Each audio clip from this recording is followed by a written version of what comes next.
Dramatic breakthrough 2. The old leader of the medicine sect was already on the brink of hitting the limit on what a monarch-rank cultivator could reach thanks to the essence he got from Bai Yen. But now, through the help of this dense level of spirit particles, he's able to exceed his limit and directly hit the saint rank in one go. Lord Chu Ran and Chief Wu Wei were both getting anxious, of course, after witnessing the old bastard's achievement in one-upping themselves. They've been competing all their life. There's no way the other two are going to let one get ahead of the other. He Lu literally wanted to slap himself at this point after witnessing that scene. Elder Yuan, what is wrong with these people? Why are they making a breakthrough now and not another day? This is unrealistic. Incredulous very apparent in his voice. Damn it. What is going on here? This can't be right. As if reading the arrogant man's thought, Lord Chu Ran and Chief Wu Wei also made a breakthrough just then, causing a flurry of storms to form above their heads. It's huge, easily enough to call this phenomenon a typhoon because trees on the ground were quickly being ripped upwards and bouldering rocks flew away like little pebbles. Sir, if my guess is not wrong, someone must have opened up the miracle already. After some speculation, Yuan Qiu echoed out some of what the other celestial realm masters were thinking. Those people must be tapping into that power and using it to their advantage. Showing horror in his eyes, He Lu flew into a rage. Who dares? How dare they touch the power in there without permission? Though the Spirit Lord didn't openly relay the truth to the public regarding their main objective, but since this force was in charge of the invasion, it's normal for Yuan Qiu and the eldest son to know of the goal. What they didn't expect though was someone making a move for the treasure ahead of themselves today. Waste, this is a true waste of such treasure. If their breakthroughs are the result of the miracles, then it can only mean the power will diminish for every person that uses it. Damn these insects, how dare they use what rightfully belongs to us? Yuan Qiu exclaims, aching in the heart over the sight as well. In other words, only by using it on themselves from the spirit realm would said resource not be tarnished and wasted. What's the use of you saying so much now? He Lu sounded distressed and grits his teeth. Hurry and go break the seal before it's too late. Kill them all before they stain what belongs to us. Since he's the eldest son of the Spirit Lord, a very likely candidate of becoming the next ruler of the spirit realm, He Lu firmly believes everything in the human world now belongs to him. So, how could he not get angry when others are defiling his property? Boom. Under the combined assault of these celestial rank cultivators, a crack has begun to form across the surface of the barrier. Naturally, the sight elated the invaders once they realized the effectiveness of their attacks. If it is 100 years ago, maybe then we wouldn't be able to break this thing. Too bad for those inside, it's degraded after so long. Everyone, muster every ounce of strength you have left, we're almost there. A couple of more hits should do it. Combing his snow-white beard with his finger, Yuan Qiu sounded very pleased with the results and firmly threw another punch with the fist. More cracks appeared again like the senior claimed, indicating the barrier would soon give like shattered glass if nothing was done from the inside. Lord Chu Ran. Furrowing by Chang Feng of the medicine sect mutters in a low-pitched voice in order to not alarm the nearby disciples. I believe the barrier won't last very long at this rate, we must look for another way. Chu Ran shook his head, that smile bittersweet in understanding. I know what you mean, but this is already my last trump card. There's no other plan in place. Dramatic breakthrough 3. Chief Wu Wei's expression didn't look so well after hearing that. Shooting a glare at the Holy Lord. If I had known you are this useless, then I wouldn't have allowed the Lan family members to be placed here. They might as well have gone to the Abyss Forest instead, that would have been more secure. If they are killed because of our mistake, then how am I supposed to explain it? Yenner's face? Yun Feng, Bai Yan's father, was also present to hear all this. Though the man didn't speak, his own frown was very deep on that handsome face. I still haven't found my wife yet, so I can't die in a place like this. At the very least, not until Ninger comes back. Exactly then. A huge rumbling roar interrupts their bickering from the foot of the mountain. It's powerful and frightening, causing everyone to involuntarily shudder from their hearts out. Leading the charging horde were two individuals, a majestic white tiger with a king word on its forehead and a young mischievous girl that rode on its back. The tiger was none other than Little Rice, the rascal of a glutton that has always been by the little steambun's side, while the girl was none other than Di Xiaowan, the demon princess. He Lu instinctively took a step back while that face showed dismay. Elder Yuan, what is going on here? Although this arrogant lord of the spirit realm said he's not afraid of the demon realm's power, but when confronted with the ferocious-looking white tiger and the thousands of monsters at its back, his true feelings immediately leaked. He's gulping and he's terribly pale in the face. And as if that presentation wasn't enough to scare the daylights out of the invaders, a booming thunder suddenly rocked the sky and in descended a beautiful blue dragon of immense size. Its body was very thin like a fair maiden's, yet the aura this creature gave off demanded respect and awe when met. Of course, a single dragon couldn't be called a grand entrance now, would it? After the first descended, hundreds more quickly followed, making it into a small horde of pure dragons instead of a mishmash of various demonic beasts. Di Xiaowan. Chu Yi needed no effort to recognize her friend's presence that's riding the white tiger's back. Ripping into her old man's sleeve with excitement in that voice. Father, quick, withdraw the barrier. Tied between listening and following his instinct, Lord Chu Ran had to spell out the doubt outwardly. You really want to withdraw the barrier? Di Xiaowan is Di Tsong's sister. The girl's words instantly silenced her old man this time. Who's Di Tsong? He's the king of the entire demon realm, the lord and master of all demonic beasts under his rule. Mustering a force in the range of millions was no exaggeration, and he's seen firsthand how quickly that man could call upon that power in the Misty Fairy House. Chief Wu Wei of the Misty Fairy House didn't need no urging either. Exclaiming in excitement at the news of reinforcement, "Fast, quickly withdraw the barrier. Rescue is here." Unexpectedly though, once the barrier around the island was withdrawn, the dense rich spirit particles around the area didn't disperse around the surrounding environment and kept hovering above their heads. Grayer! Little Rice released a shockwave of a roar as he rushed for Chu Yi's location. Perhaps it's the new and enlarged look of the little glutton's appearance, but the girl in question apparently didn't recognize who the tiger was and just stood there frightened and cluelessly. Then again, Little Rice's ferocious appearance did strike fear into the masses. Be careful. Chu Ran exclaims in great fright over his daughter's safety. Dramatic breakthrough 4. To no avail, the distance between the two were just too close for the girl's father to act. Before Lord Chu Ran could take action to protect his own daughter, the tiger's body was already in front of the girl's face. Why is this tiger attacking me? I didn't do anything. All frantic and confused, the Holy Land's princess kept asking herself in that frozen state. That was until a warm and icky feeling overcame her woes and knocked her out of that sluggish state. Blinking in dismay as she rubbed her slobbered cheek free of that saliva, Chu Yi stared in wide eye at the white tiger wagging its tail. Little Rice? After a good while of examination and disbelief, the princess eventually came to terms inwardly that this giant of a ferocious feline was indeed the very same cute pet that has always been by Yan's side. The main issue was that murderous aura and powerful muscle. It's nothing like the previous version. Continuing to wag his tail, I've grown up now, so of course you don't recognize me. Anyways, where's my mistress? Why isn't she here? I've missed her to death. Little Rice? Eyes of all those present were now firmly locked onto the huge tiger's body, their faces showing incredulous and disbelief. This big guy is Little Rice? How come he's grown so much in only a few short months? Lord Chu Ran asks with surprise still apparent in his voice. Puckering his lips to one side, the glutton of a tiger explains like a little baby. That's because my strength has increased, so of course my body will also grow bigger. This new me is my real form. Lamenting a sigh, Chu Yi finds this truth to be a real shame and pats the tiger's head. I prefer your former smaller self, it's much lovelier. The way you are right now is too scary. Scary is good, that way those dirty whores will stop coming to make trouble for my mistress. Huffing a snort, Little Rice was all grumpy at the very thought of those women who made trouble for them before. Lan Xiaoyun is here as well?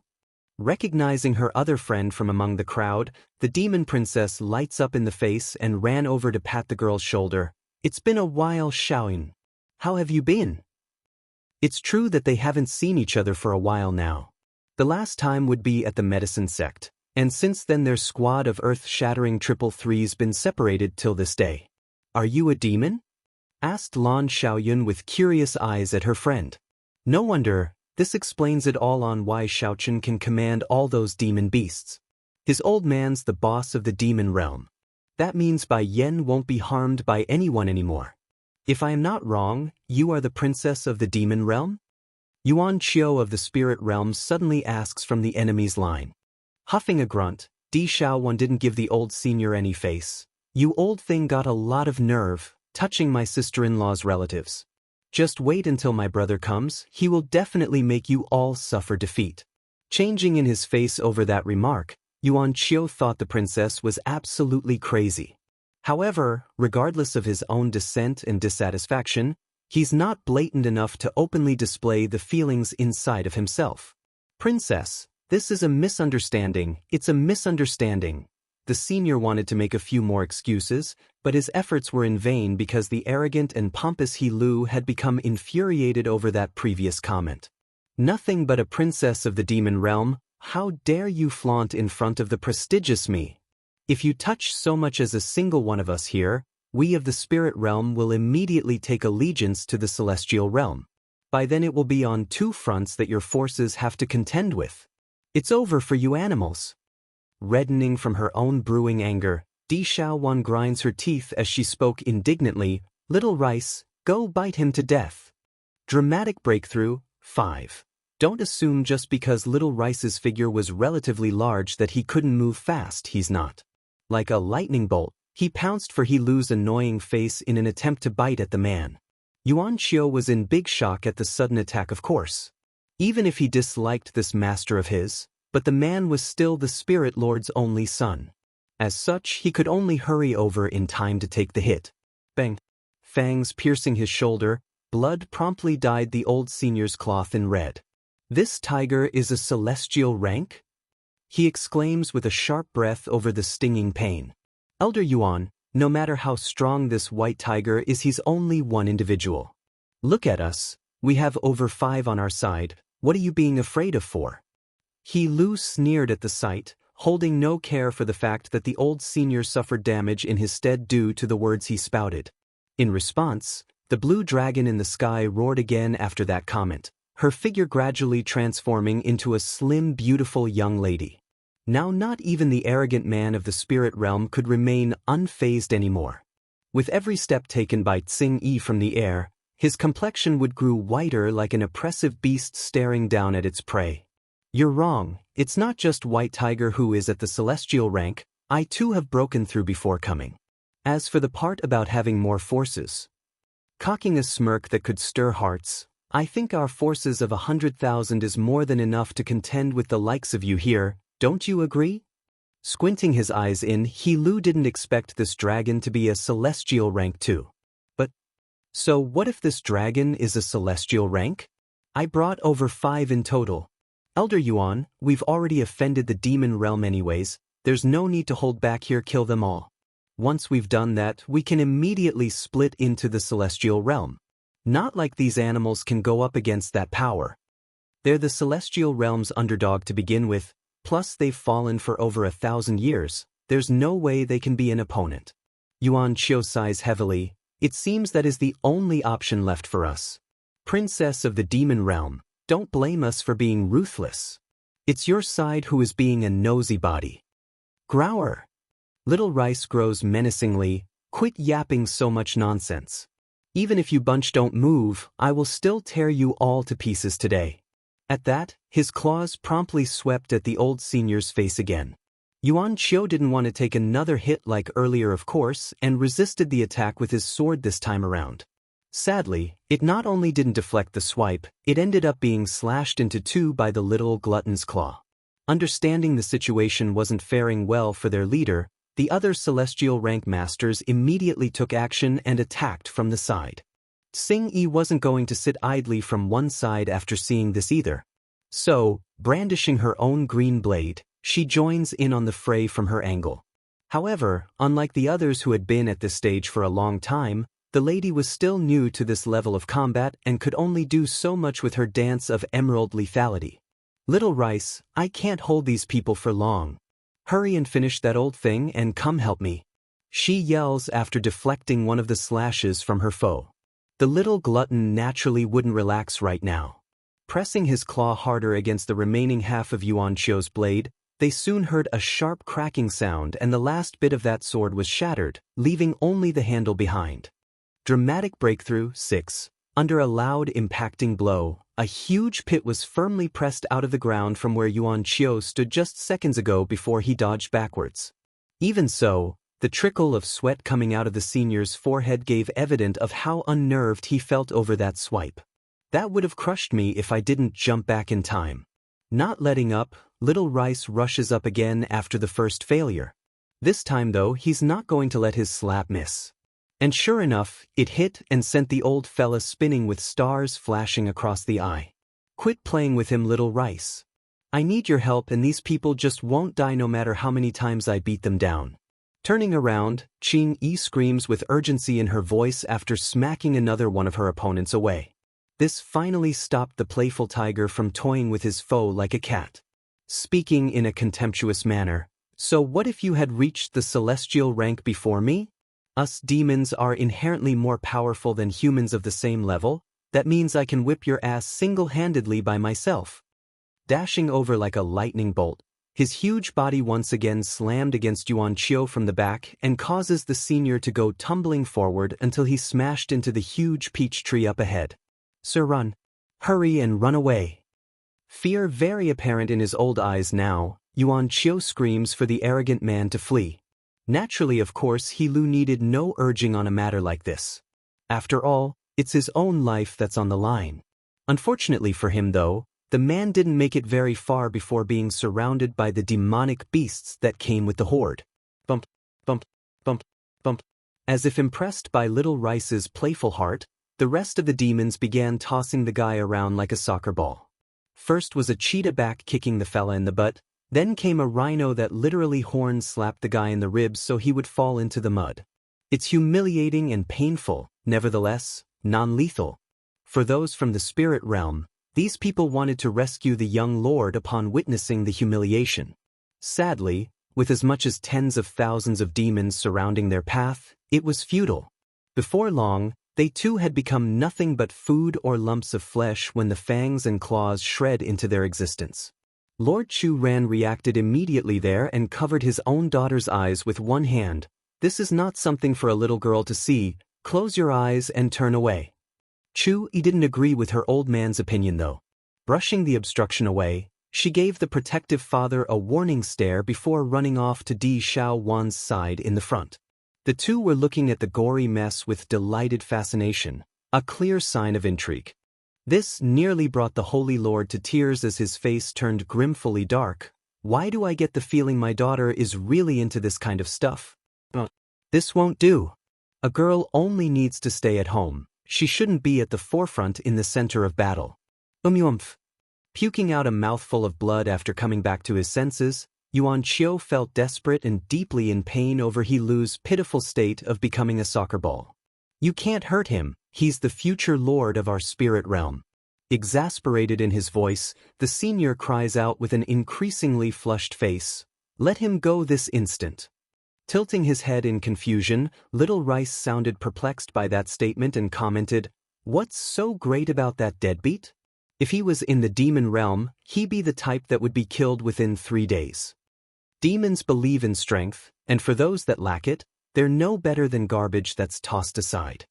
Refinement success, 1, and Little Rice cocks a hair-raising grin. Your soul looks pretty yummy, can I eat your soul? His meaning was very simple. Your soul looks like a delicious dish, so can I eat you? Pff. Spewing blood from the damnable question, Yuan Qiu became blinded by anger and threw himself at the white tiger. The following punch contained everything he's had. In fact, the air whistled against the swing like it contained infinite power. You all deserve to die. With this roar, the old senior promptly came before Little Rice's face as he slammed that fist of a punch into that furry flesh. Boom. This had the direct effect of sending the little glutton back several feet, Sadly, it was for not once the tiger locked eyes on the senior. It's mocking and poking at the foe for fun. There's good reason for that sort of reaction in which he showed, of course. Little Rice could tell that the punch contained everything the old grandpa had, and based on the following exhausted and near-collapsing look from Yuan Qiu, it's clear who's won now. Licking his paw, the little glutton slowly came before the prey and swiped down again for the third time. Unlike before though, it made a direct slash across that chest and allowed his claws to cut out the heart from within. No word of resistance came from Yuan Qiu when he met his end. Simply said, the old man was at the last straw even before the final strike.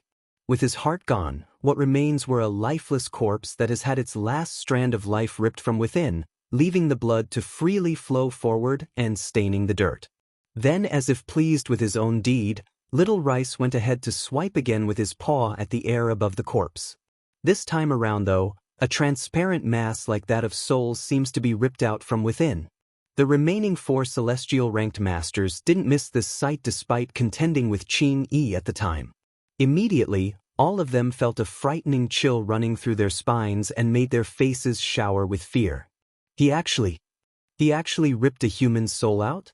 This is too atrocious. Exchanging looks between themselves, all 4 promptly abandoned their fight with the dragoness and made a turn for the original direction in which they came from. As for the demon beasts that wanted to block them, they were instantly turned to mincemeat under their sword's might. This infuriated Little Rice the moment he turned around in response to the sound. He couldn't accept the fact that someone would dare make a killing of his kind before his face, hence the quick retaliation. And since it's him and the dragoness combining forces, the job of subduing the 4 were easily completed without fail. You humans have a lot of courage, daring to go against us demons. Your crime is unforgivable. Flicking his claw, the sharp nail of the tiger easily sliced through one of the man's throat and created an opening for that pure red fluid to seep into ground. Of course, Little Rice didn't let go of the man's soul either. No matter what the individual was of the celestial rank, it's a great compliment to his own growth. After that, Qing Yi also finished off her targets in succession and brought their souls before the gluttonous tiger. Here's your tonic. Not being polite, Little Rice picks them up and swallowed the souls whole in one huge gulp. Note, tonic in Chinese doesn't exactly mean the same as the English word. Think of it as a booster that doesn't matter if it's a liquid or solid, or soul in this case. In the beginning it was Di Tsong who forced the fella to ingest his first soul and felt very disgusted by the feeling. However, he soon discovered the benefits of ingesting others' soul and quickly adapted to the new form of intake. Refinement success, too. Now without Di Tsong's coercion, Little Rice would automatically look for souls to consume. How come I feel like this tiger has changed in some way? Lord Chu Ran of the Holy Land instinctively twitched in the corner of his mouth after seeing how much the fella was enjoying that soul. It's not like the Holy Lord was overthinking the matter. Prior to Little Rice's huge growth, the guy wouldn't even touch raw meat, let alone eat a human soul. Thankfully, the glutton could distinguish between friend and foe, making the matter unimportant. Little Rice, you go drag that whatever master of the spirit realm over to me. Di Xiaowan commands with her chin cocked in the air. Giving a proper howl, the tiger quickly rushed in front of He Lu's unconscious self and bit down at the arm, dragging him over to the princess using this manner. As a result of that rough treatment, a trail of blood was left soaking in the dirt. Pay! Sounding disgusted by the taste, Little Rice tosses the sack of meat from his mouth. Di Xiaowan very much agrees with her friend's assessment of this person. To add her own scent in there, she stomps down at the rib and causes immense pain from the injured until he woke up in a flail. Hurry and save me, Elder Yuan. He cries out with urgency after coming back to reality. Snorting at the outcry, Little Rice blows an unhappy grunt from his nose. Quit crying. That old thing is dead, and his soul has become my food, so no one is going to come save you. Elder Yuan is dead? Impossible, he is a celestial rank cultivator. Even if he isn't a genuine one that advanced through his own means and was done by Father himself using the secret arts, but the old fart is still equal to that level. How can he die so easily? You're lying. Elder Yuan cannot have died, plus there are others from the spirit realm. They will save me. In a panic, He Lu shouted the only thought that came to mind. Little did he know that the next remark from the other side would send him down into hell itself. If you don't believe us, then look over there, their remaining carcasses are stacked into a mound. It's just right behind yourself. Little Rice cruelly points to the scene in front with his body gesture. Almost like a robot, He Lu mechanically swings his head around as instructed. In a flash, the picture of countless roughly consumed body parts was displayed before his very eyes. It's heart-wrenching and painful for the once arrogant man. Of course, it's not like He Lu had any sort of compassion for his former subordinates. It's because he knew what this implied for his own fate. It's not looking good, and he's a coward that doesn't want to die. No! Despair fills him as he cried the word out, tears slowly trickling down that fear-stricken face. Weren't you being very arrogant just now about slaughtering the demon realm? Di Xiaowan casts a ridiculing smirk at the despairing man. I'll give you a chance now to kill me, that's if you dare. A shudder completely overtakes He Lu. Turning his gaze upward at the smiling princess, an unnerving chill runs through his spine until it reaches into the heart. Kill her? Quit joking. If I so much as make a single move, then that tiger will rip into me and swallow me whole. Your Highness, I was blind and stupid, please spare me.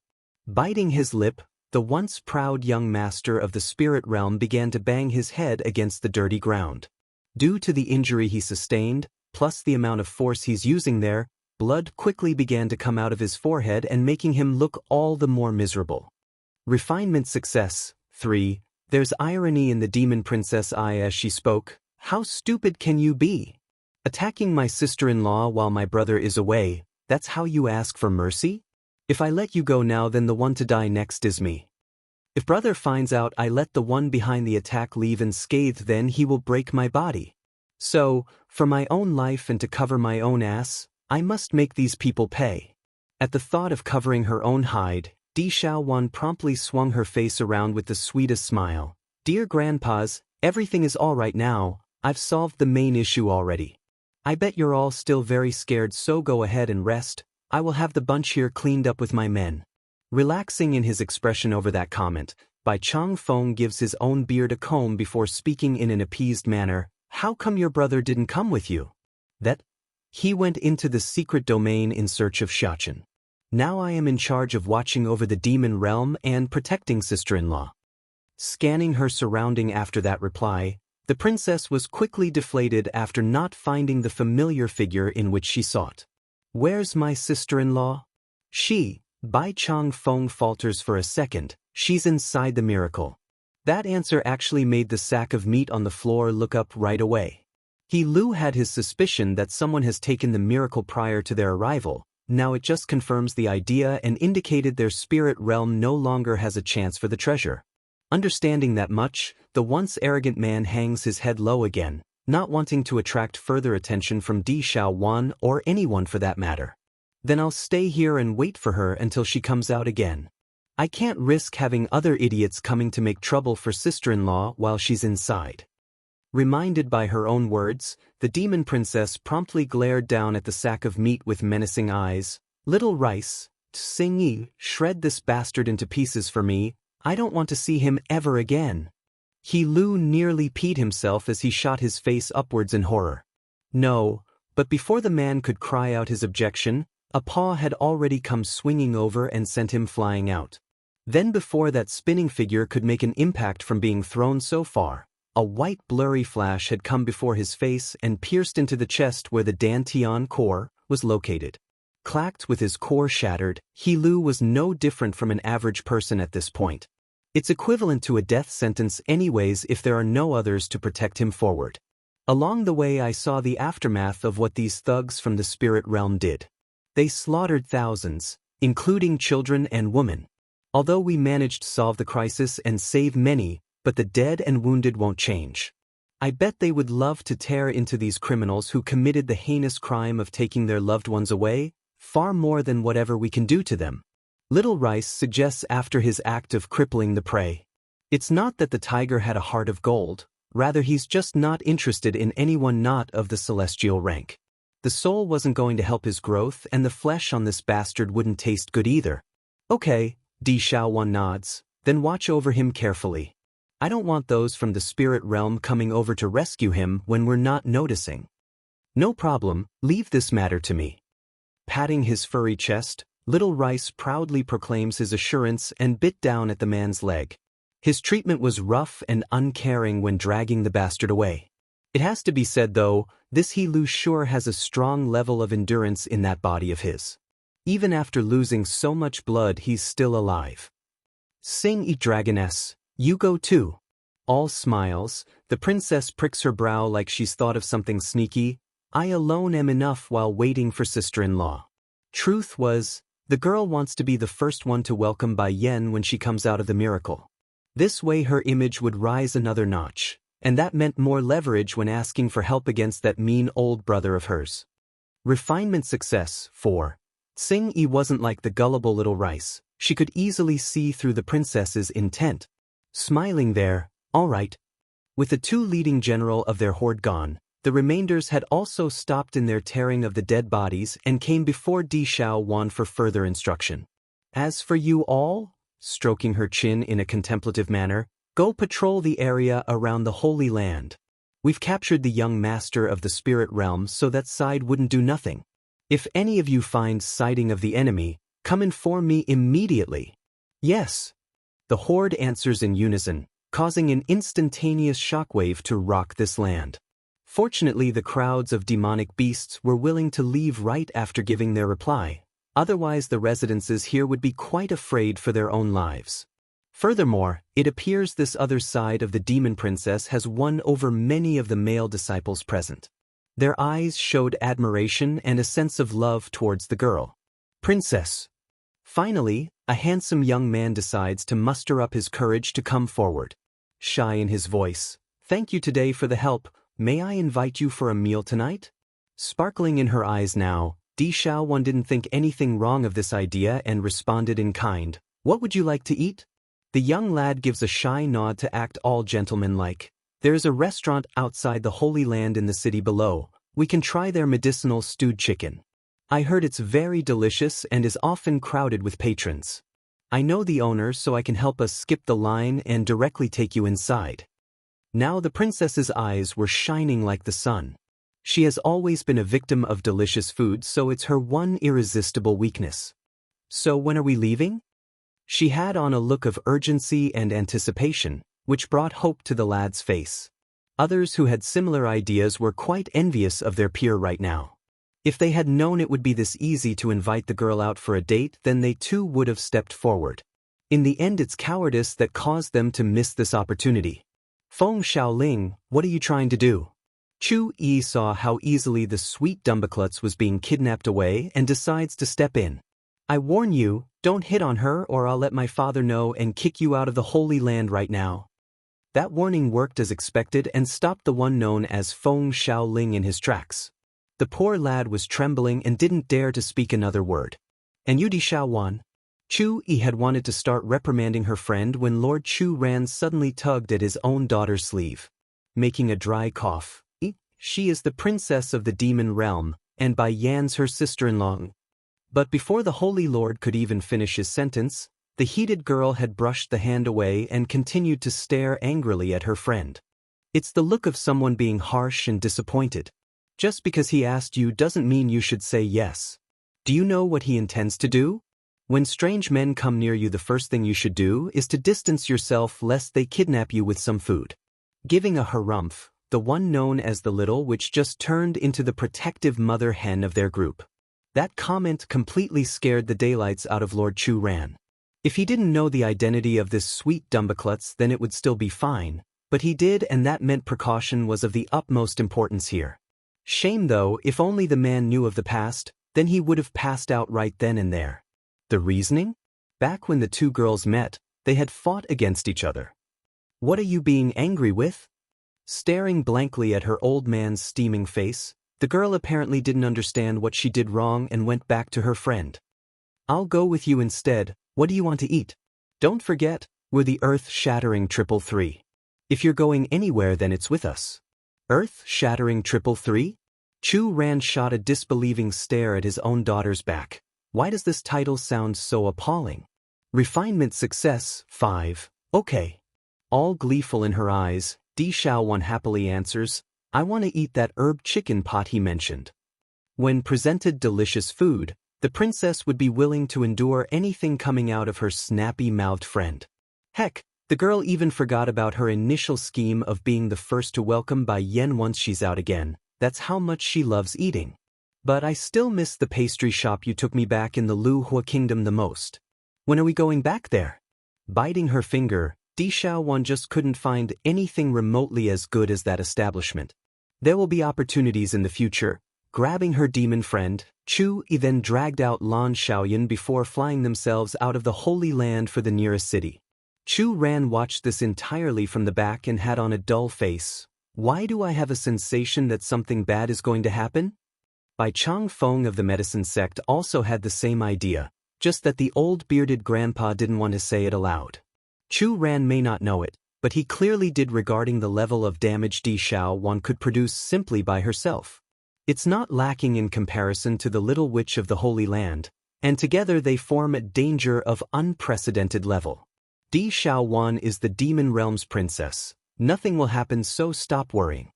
Despite his true feelings, the medicine lord decides to go against his own consciousness and not warn his counterpart. Instead, he starts throwing comforting words like it's no problem, knowing full well the sort of mess awaiting the poor guy. Relieved after hearing the lie, that's good then. Every time he leaves my line of sight, she will always become a nuisance to every place she visits. Now I don't even dare to let her get that far away from me. At least there's the demon realm's princess with her. They shouldn't make any trouble during their venture. Now that things have been resolved, everyone should disperse as well. But remember what the demon princess said. There may be people from the spirit realm coming to investigate since their young lord is captured. Best stay here in the Holy Land for the next while. I will have my people prepare the rooms. Showing a frank smile, Chu Ran offers the idea to the others after returning to his old self. The crowd naturally knew what the Holy Lord was worried about, so the offer was quickly accepted by everyone. Chief Lan, Bai Chang Feng of the medicine sect, turns his attention to the other grandpa. Now that we don't need to hide on this holy island anymore, do you want me to send for the remainder of the Lan house from the abyss? That would be wonderful. The stubborn old grandfather happily obliges. Thank you, Lord Bai. Don't thank me, this is what I should do for the favors your family gave Yenner. Bellowing out a laugh, the medicine lord tries to smother his own sense of worry with a happy facade. I just don't know when Yenner will come back out. Suddenly, all eyes are focused back on the bronze gate nearby. There's a hint of expectation in those irises, likely regarding the level of growth that would come of her return. At the same time, within the pocket dimension, thundering lightning poured down like raindrops, covering and pounding away at Bai Yan's frail-looking body. It's incredibly frightening due to how massive the shockwave was from each blast. However, the height of this trial hasn't even begun to reach its peak. This was just the beginning. Boom! A gigantic bolt of thunder suddenly boomed down at the cauldron, its appearance like that of an ancient serpent trying to devour whatever it struck. Good thing my cauldron is made out of a special material, otherwise that blast just now would have shattered it to pieces. One pill, one celestial, one. Boom! It's unsure how long it's been since the last lightning strike hit her, but Bai Yan never once moved her eyes away from the shaky cauldron. It's extremadal the refinement goes through smoothly during this period. If so much as a single mistake happens right now, the entire batch would be ruined and she would have to start over. Minutes later. Hours later. Soon a faint fragrance could be found exuding out from the crack between the lid and the main container. Bai Yan's eyes lit up upon getting a whiff of the scent. Hurrying to remove the lid, she looks inside and found several crystal-clear beads sitting there ready for her to pick up. This may be my first attempt at this formula, but 5 in 1 attempt. That's not bad at all. Cleaning up the mess around herself, she gave one final meaningful glance in the direction of that black pool before heading towards the exit. On the Holy Island, a white light flashed into existence and out came Bai Yan's figure from within the bronze gate. And as if signaled by this, the door also disappeared following her departure and reformed into the 3 keys that landed into the woman's hand. Bai Yen wasn't going to dump the 3 artifacts away, of course. She still had other things inside that she wishes to investigate, especially that black pool on a later date. Yenna. Suddenly, a happy and surprised call came from the front. Looking up, Bai Yen immediately saw it was her own grandfather, Bai Chang Feng of the medicine sect. The senior showed a smile as he slowly walked over from the distance. Grandfather. Delighted as well over the familiar sight, Bai Yen hurries forward in order to meet the senior halfway. You still haven't left the Holy Land? Giving a long sigh. After you went into the miracle, I and that Wu Wei did leave for our respective home, but something happened in these lands while you were away.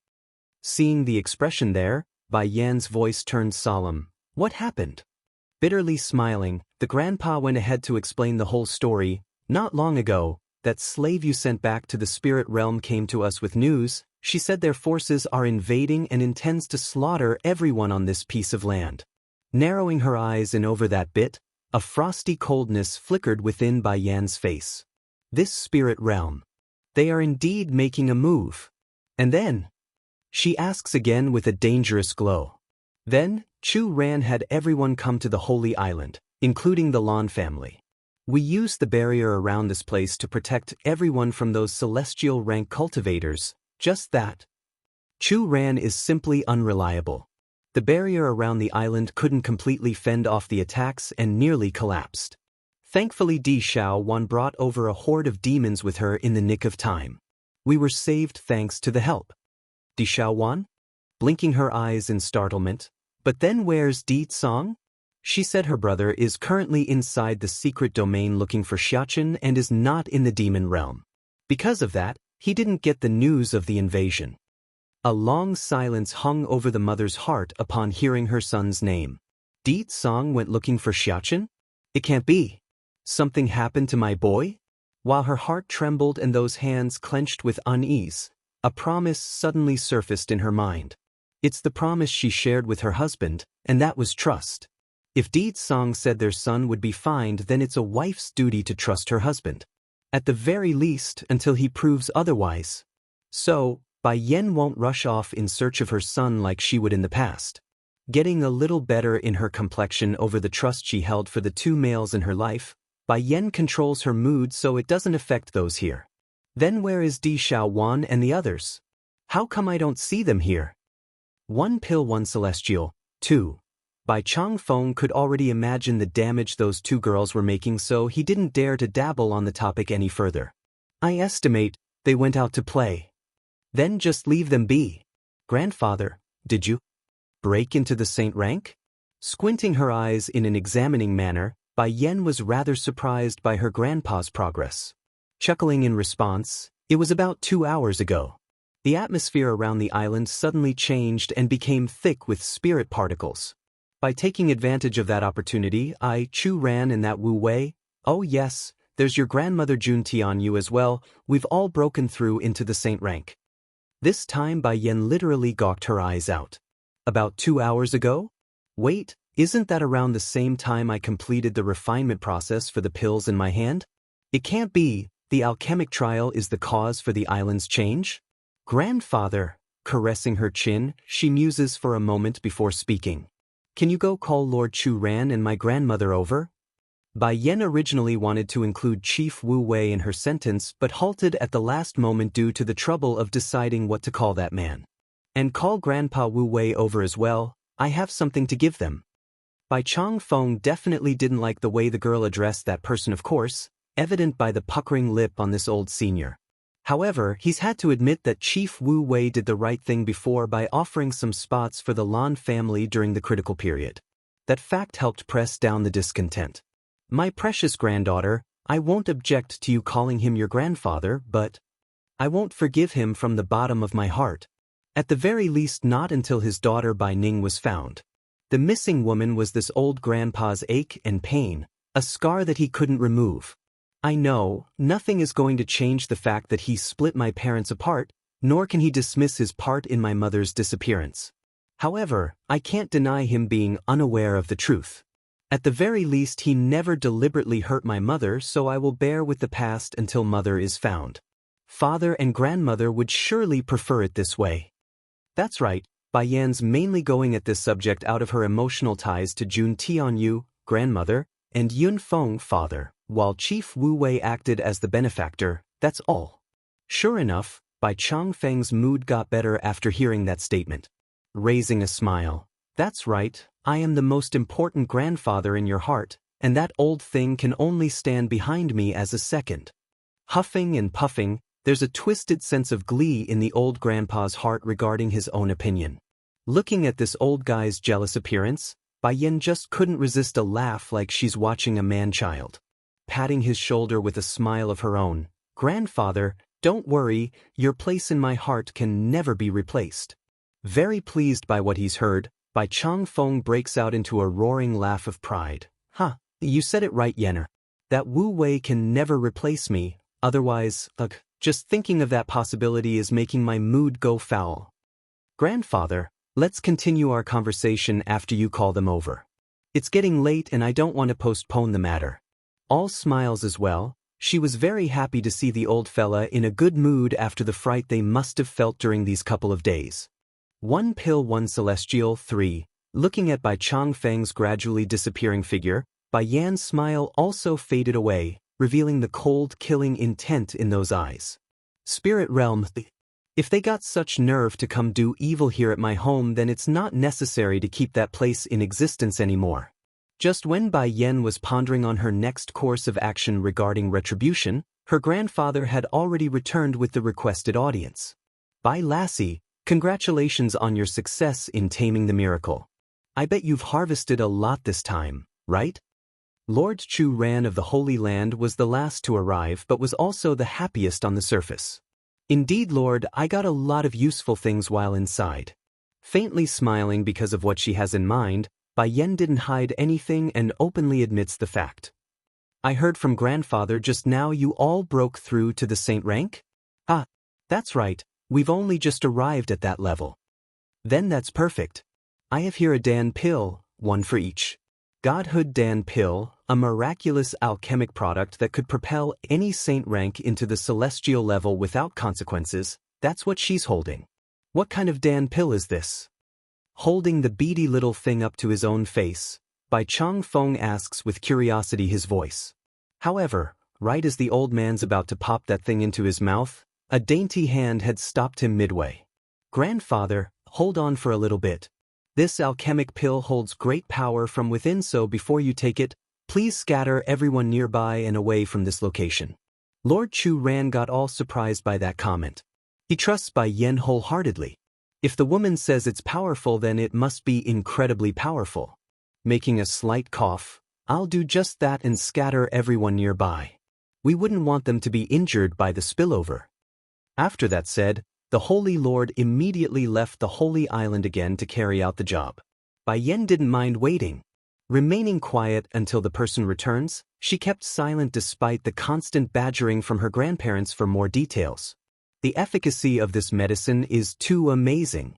Rather than telling them, it's better to let them experience it firsthand. "Lord, did those people disperse yet?" she asks after the man returns with a very pleased smile. "I've made them wait up in the mountain peak, now there shouldn't be anyone left on the main area. Can we start now like this?" "Yes, go ahead. I will go over there and rest while you all begin." Leaving the group to take a seat on the closest chair she could find, Bai Yan appears lazy and relaxed in her demeanor despite the eyes being that of careful scrutiny. Bai Changfeng was the first to begin. He's the most curious of the bunch and swallowed the pill in one full swing. Seeing this, the rest also followed suit and popped the medicine like him. In an instant, a dominant force gushes outward from their meridian and into the rest of their veins, causing the body to tremble and shake. "What are you all waiting for? Hurry and meditate." It's then that Bai Yan's voice drifted over from the front. "Meditate?" Shock filled the group's heart. Hurrying to sit down with their knees crossed, each of them wanted to hurry and absorb that river of energy into their dantian. One pill, one celestial, 4. Boom! The sky suddenly becomes riddled with flashes of zapping light before it completely merged into a series of lightning strikes at the group. It's too abrupt and left the receivers all confused and unsure of what's happening. Boom! Boom! Boom! Boom! The whole Holy Land has now become shrouded in a thunderstorm, leaving no space unturned. Atop of the main mountain peak here, the many disciples that came up here to avoid being caught in the spillover were fascinated and scared by the constant rumbling and hammering from the sky. They never seen anything like this, so it immediately caught their eye. What is going on here? I've never seen anything like a purple thundercloud before. Showing a frown of awe, Xianxia, first elder, was eyeing the sparks of light from afar. This is not normal. Something of such large scale must be deliberately caused by an outside source. Just now the Lord ordered us to leave the main residence and hide up here in the mountain peak. Can it be because of this reason? If it was us there, then we would have turned to ash already under that barrage of light. Ren Yu, second elder, adds, surprised as well by the scene. But then boss, why is that storm cloud attacking the Lord? Nothing will happen to them on the island, right? Just like his second brother Qiu Shu Rong, third elder, was eyeing their biggest brother right now, but instead of surprise, his were that of worry. Of the three main elders of the Holy Land, Xianxia was the most knowledgeable. Therefore, if he doesn't know, then the other two wouldn't either. Do the two of you remember the thunderous storm created by Yenner's attempt at making the 8th grade Dan pill? I speculate this is also a trial from the heavens, just that. Giving a pause, the first elder takes a second to collect his breath. This time it's someone breaking into the celestial rank. Celestial rank. Like a thunderbolt, this news blew up among the disciples and elders. Celestial rank? Who is breaking through that stage? Is it Yenner? Just now the Lord mentioned the girl coming out, didn't he? Qiu Shu Rong sounded very excited. After all, it's his disciple they're talking about. A disciple of the celestial rank? How glorious!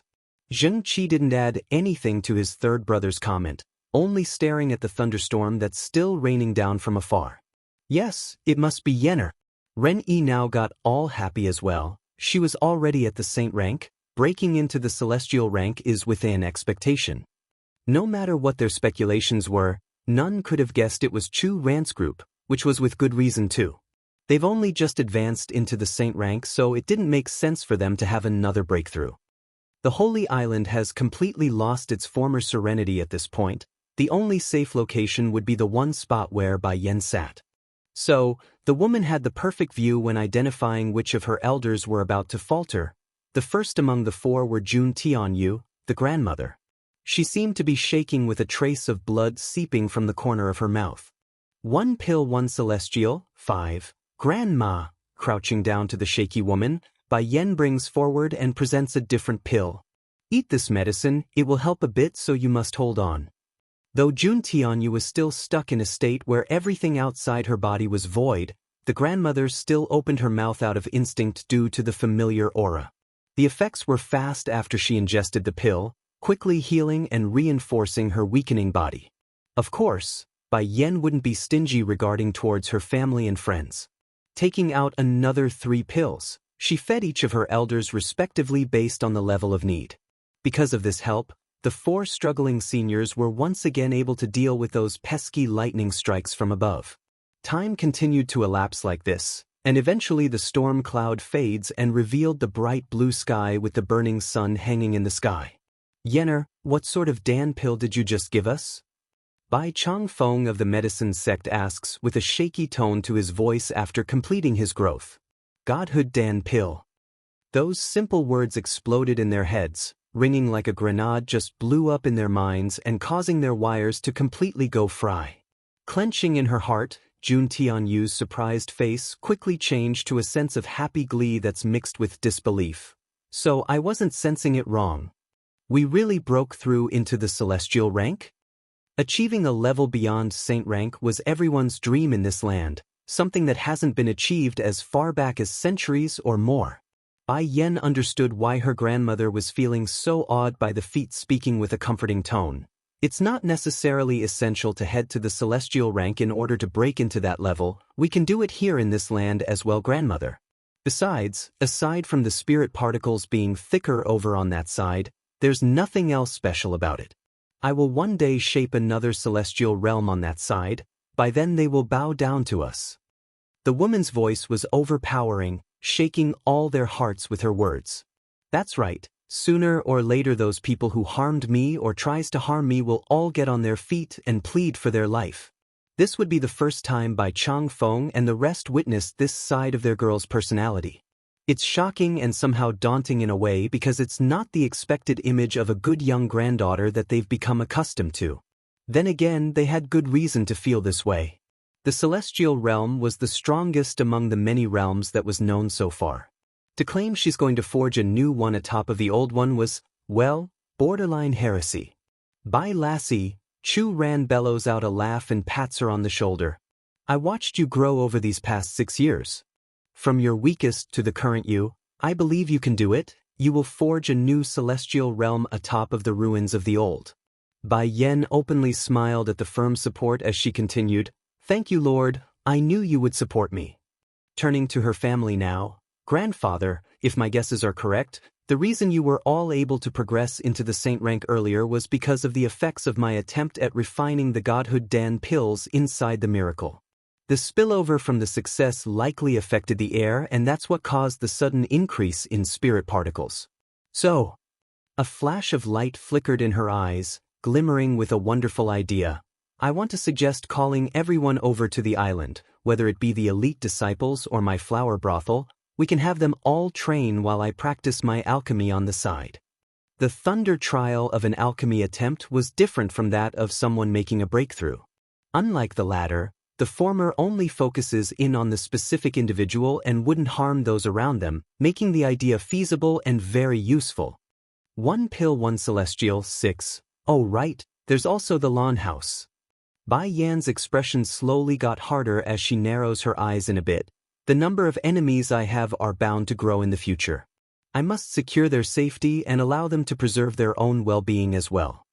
The lawn house was her family, while the demon beast sect and flower brother acted as her subordinate power, therefore she has a duty to see to it they're well after she leaves this place to attack her enemies. Yenner, do you want me to go handle this? Chief Wu Wei asks, his voice and face all cautious. Despite the silent answer, Bai Yen did give a nod after staring at this unfavored grandfather of hers, which in kind eased the sudden rise of tension in the air. Lord, Bai Yen seems to have thought of something else and turned to Chu Ran of the Holy Land. First clean up this island for now. In addition, have Yi and Xiao Wan come see me after they return from their outing. All smiles, the Holy Lord didn't resist it being ordered. If those two girls had known you were coming out so quickly then I bet they wouldn't have ran out to play to begin with. She didn't add anything to that remark, after all it's true. However, right as Bai Yan's about to turn and leave, a huge aura suddenly swamped over to them with a shadow hovering above their heads. Immediately, she looked towards the source and was astounded to be confronted by a giant white tiger that's about to directly crash into her stomach. She wanted to dodge, she really did. Sadly, not even with her current strength did Bai Yen manage such a feat with this giant ball of fur. Before the woman knew, the tiger had already pushed her to the ground with those paws against her chest, the tongue constantly licking her face and that tail wagging in the air like a whirlwind. Little Rice? She asks with a tone of surprise, you've reached the celestial rank? Nodding quickly, Xing Yi, Azure Dragon, also went to the demon realm some time ago. Then Suzaku, Vermilion Bird, fed us something and that's when we broke into the celestial rank. So you're saying Xing Yi and Suzaku have met already? Bai Yen follows up with this question like she both worried and humored at the same time. Blinking his big blue eyes, I do not know what happened but Suzaku wasn't happy when she met Xing Yi. She gave her a very sorrowful and sad face, then refused to see us afterwards. A corner of Bai Yan's mouth began to twitch. Xing Yi was a genuine male before, it's no wonder she's having a difficult time accepting her as is now. It's all right, Suzaku will get used it in time. Patting the tiger's head, she gives a reassuring nod as a way to comfort her friend. By the way, where's Xing Yi? She's off protecting the princess after we solved the issue with the spirit realm's attack force. Mistress, did you miss me? I really want to eat your dong pa meat dish. Little Rice desperately wagged his tail when speaking. His appearance was honestly no different from a pet pleading to its owner for food. Okay, when I finish everything and with Xiachen back with us, I will make a grand feast for the both of you. Is that fine? That delighted the tiger and made him lick her face repeatedly. But, Little Rice, your current appearance isn't convenient, so it's best you take on a human form. If demons want to transform into their human form, then they would need to consume the transformation fruit, unique to the demon realm. For that, Di Tsang has prepared one long ago, just that the little guy refuses to eat it. Wrinkling his nose at the idea, Little Rice's expression instantly crumbled. I don't want to take on a human form, I like my current image. It's mighty and aggressive. The sensation of the godhood Dan pill, one. That aside, the main reasoning was still about how handsome he's going to become. What if that girl from the tiger clan keeps clinging onto him and not let go? That be with real trouble. If you don't take a human form, then it's going to become extremely inconvenient to bring you around later. After all, you're not the little tiny you from before anymore. Pretending to be a cat is out of the option. I may prefer the current me, but... Desperately wagging his tail, Little Rice took a second of hiatus to think of something. I can still transform into the image of a little white cat. It's different, but a new ability I gained after gaining this power. Bai Yen actually had black lines running through her face then. It looks like this little fella is going to refuse to take a human form regardless of what I say. Whatever, if he's so reluctant, then we can wait until the future. It's not like it's a must at the moment. Grandfather, I will have to trouble you for the things to come. Stretching her hand out in a lazy manner, she beckons the tiger to her side. Come, Little Rice, let me lie on you for a bit. The big guy didn't reject the summon. In fact, he was very happy to toddle up to her legs and sprawl down to act as a pillow. And sure enough, Bai Yen could feel herself melting into that soft furry body once she leaned down. Matching this with the warm sun in the sky, it's comfortable and beautiful like a picture out of a portrait. Bai Changfeng and the others left quickly at this. It's not like they didn't have anything to do at the moment, there's still the work entrusted to them to carry out. While the human world was coming to terms with what they experienced and the astounding news of the amazing breakthroughs happening at the Holy Land, the situation back over in the spirit realm weren't looking so positive. Spirit Lord He Fei Xiang had smashed everything within his vicinity over the terrible news that went into his ear, indicating how infuriated the man was feeling. Swish. It's then Lu Qingyu stepped through the doorway. When seeing the mess that was this room, the woman inexplicably furrowed that brow. Without indication, the Spirit Lord rushes over to his own daughter and grabs onto the girl's collar. Say it. Is it you who leaked the word out? Is it you who informed the demon realm and caused my son's tragic death in the human world? Under the oppressive aura of that rage, a throbbing bitterness layered thumped out from that pale face. Even if you don't want to recognize me as a daughter, I'm still a member of the spirit realm. What's in it for me if the spirit realm falls? He Fei Xiang still carried suspicion in his old eyes despite that strong defense, but those hands nevertheless relented and loosened the grip. It really wasn't you? I said it already, it's not me. Furthermore, what benefit do I gain by revealing the secrets to the enemy? Humph. The Spirit Lord huffs a grunt. My children are all dead now, leaving only a cheap bastard whore like you around. If I pass on as well, wouldn't that make you the heir to the entire spirit realm? Even if she never held any emotional attachment to this supposed father of hers, being called a cheap bastard whore still hurts like a piece of thorn. Clenching those fists, Lu Qingyu needed a good second to calm her breathing. Father, I can't do anything else if you want to say it like that, and so what if I don't like my brother?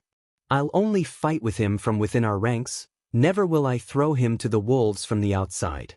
Damaging myself in order to damage someone is not my style, nor am I that stupid to pull such a non-beneficial scheme. So what if I am the one who leaked the news? This bastard never once thought of me as his daughter, now he will suffer dearly for what he so. The sensation of the godhood Dan pill, too. Then why did you take so many people out to cause trouble for the three main powers in the human world? I've explained that before already. Biting her lip like she's tied on speaking the truth, I was jealous of the demon queen, that's why I wanted to make some trouble for her. I didn't expect my actions would nearly bring disaster upon us. I know my wrong. Her words sounded sincere, like she's made some grave mistake and now repents for it. Seeing this picture, He Fei Xiang's last bit of doubt was quashed. slamming his fist on the table before speaking. "Damn those demons, I will kill them all for my son's death." Flashing with an underlying light in her eyes, Lu Qingyu knew this was the time to speak up.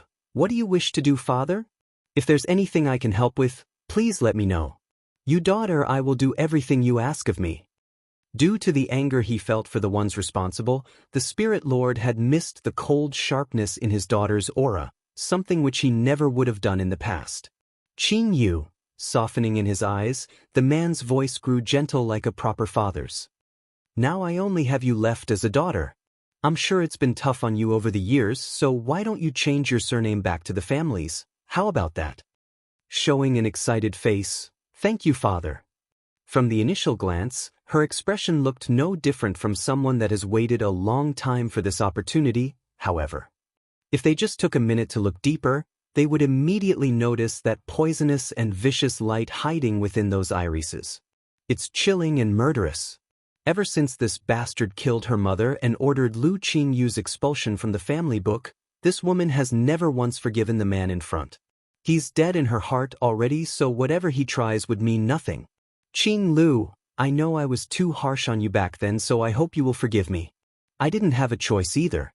He face Yang sighs like he's meant it. "So, I will place you in charge of the city's army." That actually made the lady cock her head up with a look of surprise in those eyes. This man intends to hand me authoritative power?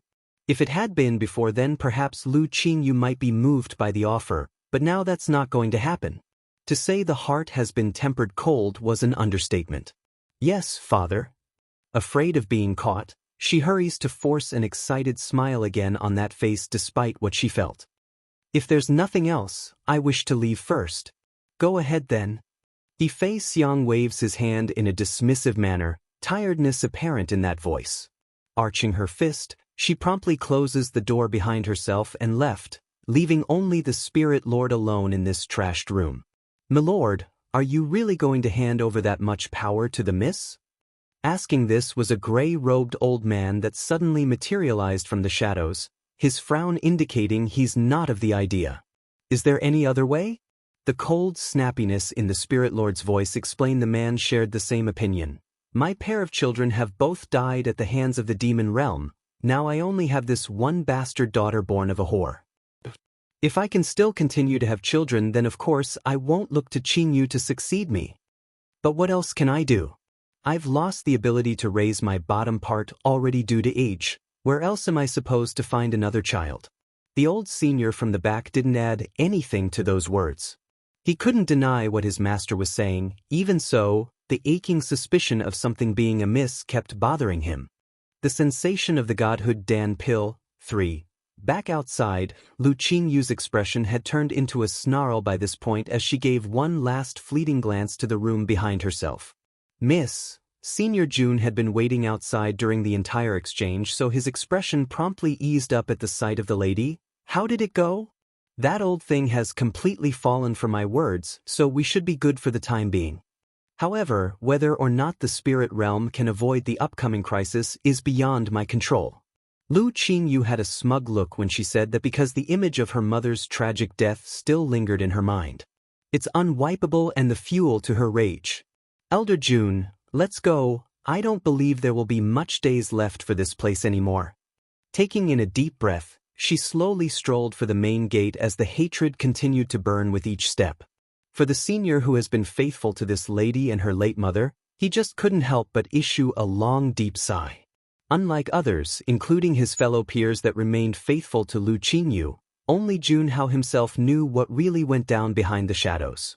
For example, it was the lady who poisoned her own father with an untraceable potion that destroyed the Spirit Lord's ability to procreate with another female. Holy Island. Even though the terrain here couldn't be restored to the former glory of what would be considered an island out of a fairy tale, but through the efforts of everyone combined here, it's still better than the scorched earth appearance from before after the 4 elders made their breakthrough. For Hualuo of the flower brothel, none of this mattered of course after she and the important members of the demon beast sect were summoned over from the abyss forest. To this faithful follower of Bai Yan's, being able to see her mistress again after so long was the main joy she could ask for.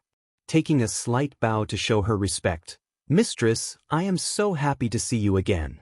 Bai Yan returns the greeting with a smiling nod. I am happy to see you too, Hualuo. How are things going at the flower brothel? Is everything running smoothly? Rest assured, mistress, I've kept a close eye on things while you were away. Now we are no longer a small power and has grown into a second-rate organization, equal to the demon beast sect in footing. In the past, an intelligence organization like the flower brothel would only be able to keep a safe foothold on things due to Bai Yan's backing, but things have mostly changed by this point. Even without their founder around, Hualuo used her intellect and ability to grow the business, which paid off in the long run as shown. Of course, the benefit that came with being related to Bai Yan couldn't be denied, but the grunt work still fell on this faithful lady that was there from the beginning of this journey. Anyways, now that you're all here, I can begin practicing my alchemy. First giving her own girls from the flower brothel a look to see if there are still people missing, Bai Yan then shifted her gaze over to the demon beast sect that has sworn loyalty to her own son. When I begin, no one is allowed to leave the island, so don't miss this chance. Obviously none of them understood why the woman would say something so weird, but they obeyed anyways out of loyalty or fear of the consequences. Yes, milady. Their voices in sync and united. That done, Bai Yan immediately turns for the cottage and left a ringing bang in the air when the door closed behind herself. She's going to be busy for the next while because there are still 5 portions of ingredients left over, more than enough to create a battalion of celestial rank fighters. The sensation of the godhood Dan pill, 4. With a poofing sound, a pang of green smoke seeps out of the cauldron as the ingredients inside began to melt into a green liquid form. Throughout this process, Bai Yan's gaze had never once left the container. It's firm and sharp.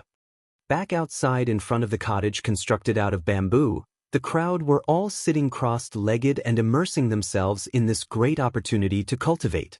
It's borderline addictive even, this feeling, causing them to lose themselves from the exposure. To be clear, at the moment there's only the residual spiritual particles hovering in the air, but even then, it's many times more potent than what they are used to. Then from out of the blue a grumbling rumble rocked the sky, causing their eyes to look upwards at the thunder cloud hovering above their heads. Before they could react, a streak of lightning promptly zapped downwards and made a direct hit onto the room where Bai Yan stood. The force devastated the content inside. Even so, the woman paid no heed to the destruction of her property, only focusing on the cauldron and the ingredients inside. This, Hualuo was the first to notice the huge increase in the air, causing her eyes to widen in shock when staring at her mistress's figure. Like the first, the rest of the girls from the flower brothel and demon beast sect were all gasping by this point. It's overwhelming their logic and left their brains blank. A humph. Bai Changfeng makes a slight cough, figuring he should intervene to avoid wasting time. You should all hurry and cultivate. Such an opportunity doesn't come often and should be seized when presented. They needed no more urging after hearing the medicine lord's comment. Getting back to their meditative state, none of the Crow D said another word. This included the 4 seniors who first benefited from the experience. They may have already broken through to the celestial rank, but reinforcing their strength and level was still imperative. Time raced away under this wonderful scene. It's beautiful and surreal at the same. At one point lightning rained down like arrows, the next its beams of light shooting up from below like pillars of rainbow. By the time Bai Yan finished her refinement of the godhood Dan pill, none of the people here had moved still. This was fine for her. She's in no hurry to take a swing at the second attempt yet. After all, even the residual particles were enough to greatly boost these people's strength when given enough time. Waste was a sin, even she knew that much. 3 days later. Many breakthroughs happened during this period. For the demon beast sect, most of their disciples are now at the king rank while their sect leader reached the monarch rank. Of course, the dragon they brought along were also part of the group. Since the lizard was already strong to begin with, the big guy was able to reach the peak of the monarch rank and only needed one more step to hit the saint rank. Now that leaves the flower brothel. Though the girls themselves were inferior to the demon beast sect in terms of strength, but most of them still managed to reach the king rank in their cultivation. This feat was something these ladies who are skilled in intelligence gathering never could have imagined. However, what's most surprising was Hualuo herself. The lady actually surpassed the demon beast sex leader and hit the peak level of the monarch rank. It looks like you've all made a lot of advances. Very good, let's continue. Shrugging her shoulder, Bai Yan went back to the ruins of her former cottage. Continue? No one said another word. They're very confused because it never even crossed their minds that there's going to be more to this. And sure enough, many mouths were gawking the second she brought out the ingredients. The sensation of the godhood Dan pill, 5. At the foot of the Holy Land's mountain. The little chubby's fat rounded body has become soaked in his own sweat as he gasped for air from the long hike up the sloping path. Pa, we've been climbing for so long, when can we reach the Holy Land? I can't move my legs anymore. A slap instantly came flying over from the side, landing directly onto the backside of the chubby's head. You will walk even if you can't walk. It's only been a little distance so far, so quit yapping that mouth. In the future don't claim to be my son if you are like this. His voice grumpy and unmerciful, Wang Deqiu angrily glared at the chubby beside himself.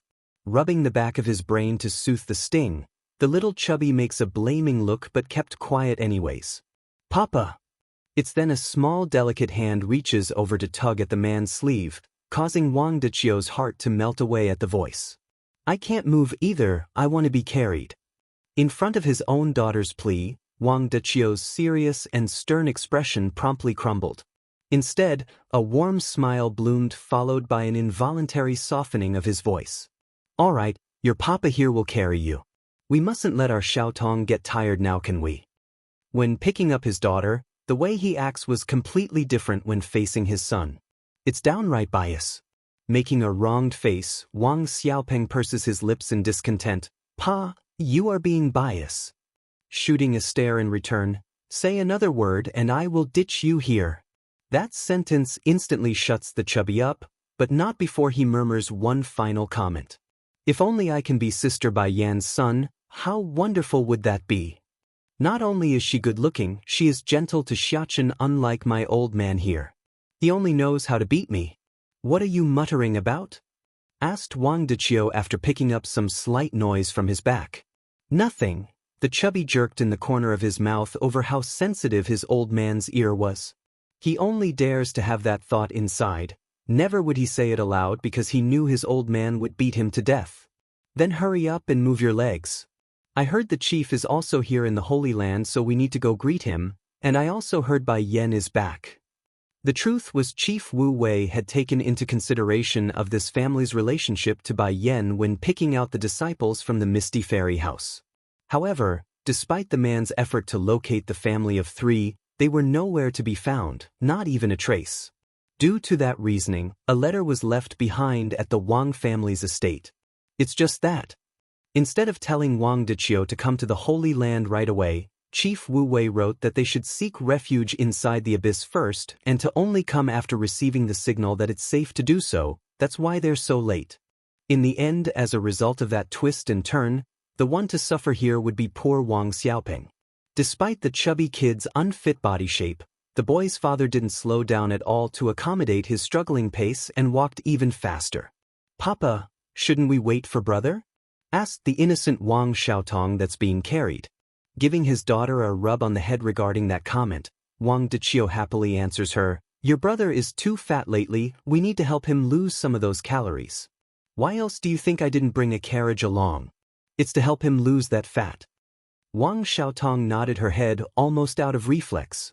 She didn't understand still, but she has full trust in her papa's decisions. No wrong could come from her father in this young girl's eye. Group Breakthrough 1. Grower. Just as the family of 3 was approaching the main area of the Holy Land, a roar suddenly boomed down from above. Next thing they knew was a huge dragon swooping in at rapid pace and blocking their path from the front. Lord Dragon, is there something you need? Almost taking to his knees from the pressure alone, Wang Deqiu's voice started clattering from the unease he felt. Who are you? Where's your passage identification? Those without one is not permitted into the Holy Land. A puff of smoky air spews out of the dragon's nostril when it spoke, causing the human man to squirm backwards out of instinct. However, just when things were reaching a very awkward point, Wang Xiaopeng did his usual thing and snorts before running forward. He's quite the brazen little boy to dismiss the pressure from a being so much further up the evolutionary chain. Lord Dragon, my boss is by Xiachen. His Highness. The dragon huffs a grunt in a displeasing way. You think I will believe you just because you claim to know His Royal Highness? The chubby guffaws a laugh with his childish voice. If you don't believe me, then take us to see Sister Bai Yen. I know she will want to see me. Humph. First you claim to be the prince's underling, then you call the queen your sister. Are you trying to toy with me by throwing the royal family's name around? Wang Xiaopeng honestly didn't think this huge dragon's reaction to be so serious. Blinking his chubby eyes with a surprised light. That's because Sister Bai Yen is so beautiful and young, I didn't want to call her my auntie. The dragon didn't comment on that logic, only moving its head closer to the chubby in an examining manner. Though not intentional, the horn did nearly scrape across Wang Xiaopeng's face unintentionally. Seeing this, Wang Deqiu promptly dragged his son back to his side without a moment of delay. He's afraid of angering this huge lizard right now. After all, it's not like everyone would know of their family's tie with Bai Yen, so things shouldn't be taken for granted. Isn't that little Xiachen's friend? It's at this moment a voice broke in from the rear, causing the chubby to swing his head around at the three oncoming girls. Princess, it only took a glance for the huge dragon to recognize those faces. Hurrying to bow his head, Highness, do you recognize this child? Di Shaowan nods. He is Xiachen's friend. I have seen him while I was at the Luo Hua Kingdom. Let them through with us, we're heading back that way anyways. Yes, Princess. With the demon princess's permission, the road has now been cleared of obstruction. Boom. However, just as the group of 6 were about to walk again, a loud rumbling explosion rocked the ground from afar, making an ugly face. Di Shaowan cries out immediately, "What's going on? Did the Holy Land get hit by lightning?" Chu Yi also ran forward with an anxious expression. When she saw the lightning were coming from the general direction of the Holy Island, her urgency erupted and showed in the astonished face she made. Oh no, the lightning is coming from the island and Bai Yen is there right now. Her words were enough to frighten the other 2 girls, forcing them all to rush towards the epicenter without further thinking. This includes Wang Deqiu and the chubby, who were lagging behind all this time. The kid actually ran as fast as any of them in this moment. Group breakthrough, 2. By the time Di Shaowan and company managed to arrive at the scene, it was already well into the event. They could see the crowds of people gathered around Bai Yen, who was working silently with her cauldron. Towards this picture, they honestly didn't know what to make of it. Father, what's going on here? Chu Li bites her lip and asked. The Holy Lord didn't show it, but he did feel relieved that his daughter was back. The loud noise you heard is Bai Yen refining a new alchemic recipe she found inside the miracle. You came back just in time. Come, we can all practice here together. Chu Yi literally gawked her eyes out over that information. It wasn't even all that long ago where they got to experience the benefits of being near Bai Yen when she attempted to refine something. Now they got to try it for a second time? In that instant, the princess from the Holy Land took on a look of a predatory wolf eyeing a treasure trove of meat. It's glowing and targeted. Xiaoyun, you should go over there and cultivate too. Heaving a long breath now that she knows what was happening, the demon princess urges her friend from the lawn house to join in on the fun. You're not joining? Lan Xiaoyun asks with curiosity in the voice. Shaking her head, the demon princess explains, I do not have to cultivate, I will just watch from the side. Di Shaowan was the princess of the demon realm, so she has no need to train like an ordinary person.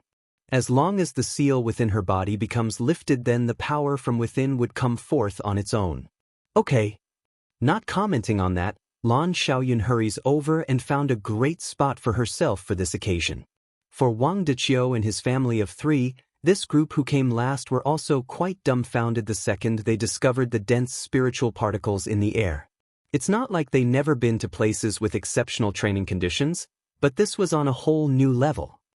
It was another half a month before the session completely wrapped up. The first to make a breakthrough would be Bai Yan's 5 Shifis, Holy Land and Misty Fairy House. These old-timers had it the easiest since they were already on the threshold of making an advancement. What did surprise Bai Yen though was when Ru, the young alchemist whom she bested at a contest and made him swear loyalty to herself. The young lad's pace was incredible and directly hit the saint rank in one go. But then again, everything did make sense now that she's thought about it. Everyone has a limit. If one focuses in on a thing, then they are bound to be lacking in another. In this case, when Ru has diverted his attention away from alchemy, the lad's main interest, to cultivation here in this case. That talent once again shined through, showing how amazing the person really was even outside his field of expertise. It's a shame though. Aside from those below the saint rank, the residual effects of the godhood Dan pills on the surrounding environments are minimal to the individual. However, this did give Bai Yen an idea for the future. If she gets more ingredients, then creating a legion instead of a single battalion wouldn't be a pipe dream, it's very much a possibility. Shifis, and everyone else who have arrived at the saint rank, come forward please. Gathering at her call, the 3 Shifis from the Holy Land and the 2 from the Misty Fairy House all showed a confused look on their faces. Nevertheless, they stepped forward anyways along with Halyuo and the rest from behind. Group breakthrough, 3. Anyone but them has to withdraw from the Holy Land. Wait outside the mountain base until called for. Bai Yen did not directly bring out the medicine. Instead, she sharply orders the remaining people who didn't meet qualification to leave. Lord Chu Ran naturally understood what the lady wanted, so he immediately followed up with his own instructions.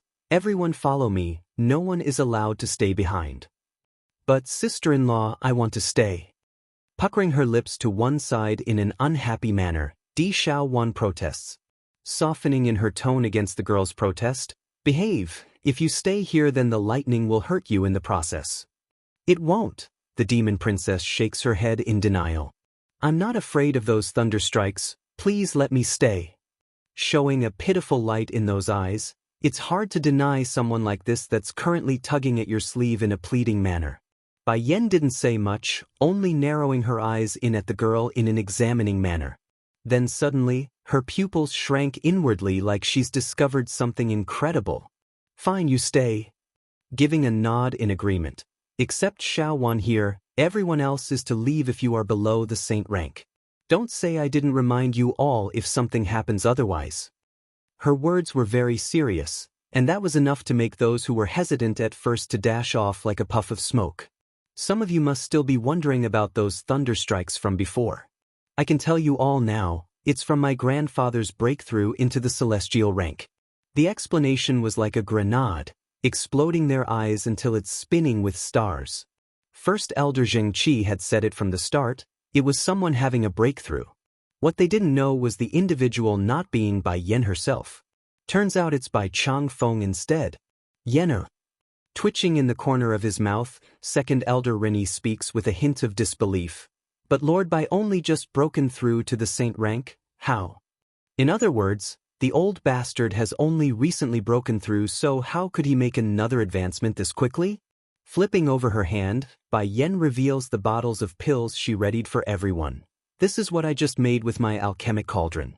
See this thing? Holding up one of the beady little pills, this is called Godhood Dan Pill, an alchemic product that can help a saint rank advance into the celestial rank in one go. Second Elder Rini now sounded shaky. You mean we can all break through to the celestial rank just like that, with that pill? That's right, Shifu, anyone is able to with the help of this pill. Wait until everyone uninvolved leaves the Holy Land, then we can begin. One by one, Bai Yen hands out her supply to those gathered around. Of the many who were amazed by the opportunity, Hualuo of the flower brothel has to be the most moved here. She's always been at the bottom of barrel in her life, from setting up the brothel to protect herself and her sisters due to their unfortunate upbringing and origin. The lady has never been lucky in life. Well, that was until she met Bai Yen and was saved by the woman. Since then, things have been going smoothly and constantly improving, just that being able to step into the legendary level like the celestial rank still left her bewildered on whether or not this was really happening. Group Breakthrough 4. With a faint smile, Bai Yen gradually came before Xianxia and his 2 brothers from the Holy Land. Shifis, it was the 3 of you who picked me up back then. For that, I will never forget your kindness and will do my best to help improve your strengths. These three have watched her come all this way in life, making them some of her most essential people in life. That's including the fact that they're unreliable on many occasions, but still, they are very much important to her. And, taking a pause to organize her words, you will always be the most important people in my world outside of Di Tsong, Xiachen, and my brother Bai Xiao. Years of companionship, this feeling, how could others compare? Only by making them capable of protecting themselves could she go fight the celestial realm at ease. Fortunately, Bai Chang Feng wasn't around to hear this, otherwise the old grandpa would have to go find a tiny spot to weep in silence. My dear, Zheng Qi's, first, voice choked as he reached out to rub the woman's head. When we picked you up 6 years ago, you were already the one and only family we have in this life. He and his brothers have no children. That makes the girl their unofficial daughter regardless of what others thought. Bai Yan smiled at that and didn't object to the idea because she felt the same way. Then without forgetting the rest, she turns to Zhongnan and Zhongbei of the Misty Fairy House. Shifus, I want to thank the two of you for the care you gave me while at the Misty Fairy House. As long as I can walk down the path I chose, I will certainly take you along with me forward. I will never forget the kindness and care you've shown me during that period. What about the spirit realm? What about the celestial realm? One day, this big world will become one and become mine to rule. The Zhong brothers were very much gratified over that promise. To these two who already lost a disciple in the past, having another so gifted and talented was the greatest fortune they could ask for. It's getting late now and I believe the crowd have mostly dispersed. Come everyone, let's begin. I will watch from the side as you all take the pill. Taking 2 steps back, she carefully looks over the group in front of herself in case anything goes wrong. Zheng Qi, being the oldest of the Holy Land elders, took the medicine first as the host here. The rest followed suit next and swallowed their pill respectively, letting the gushing force spew out of their bodies. Because of how violent the power was, none of them dared to wait and hurried into a meditative position to begin cultivation. Sure enough, a thunderous rumble rocked the sky as soon as they did that, while the dark looming cloud hovered above their heads, constantly snapping crackling streaks of light at the group beneath it. Hao Yuo and her side of the group coped with the electrical strikes fairly well, however. Zheng Qi and the other 4 elders didn't fare so well in this case due to their old age. Before long, signs of faltering could be seen across Bai Yan's 5 shifus as their bodies suffered and started to fail in supporting themselves. Bai Yan noticed this change immediately, of course. Hurrying over to Zhongbei, who was the weakest of them all, she went ahead and pushed a nourishing pill into the old senior's mouth to help restore the man's strength. Relieved by the returning color, Bai Yan then went ahead to Qiu Shu Rong's 3rd side and did the same. While the lady worked profusely to make sure the old-timers were keeping up, Di Xiaowan remained seated in front of the big peach tree nearby, her eyes flickering with curiosity the entire time as Bai Yan worked. Group Breakthrough 5. Strangely enough, none of those lightning strikes would draw near this demon princess despite being at the epicenter of it all.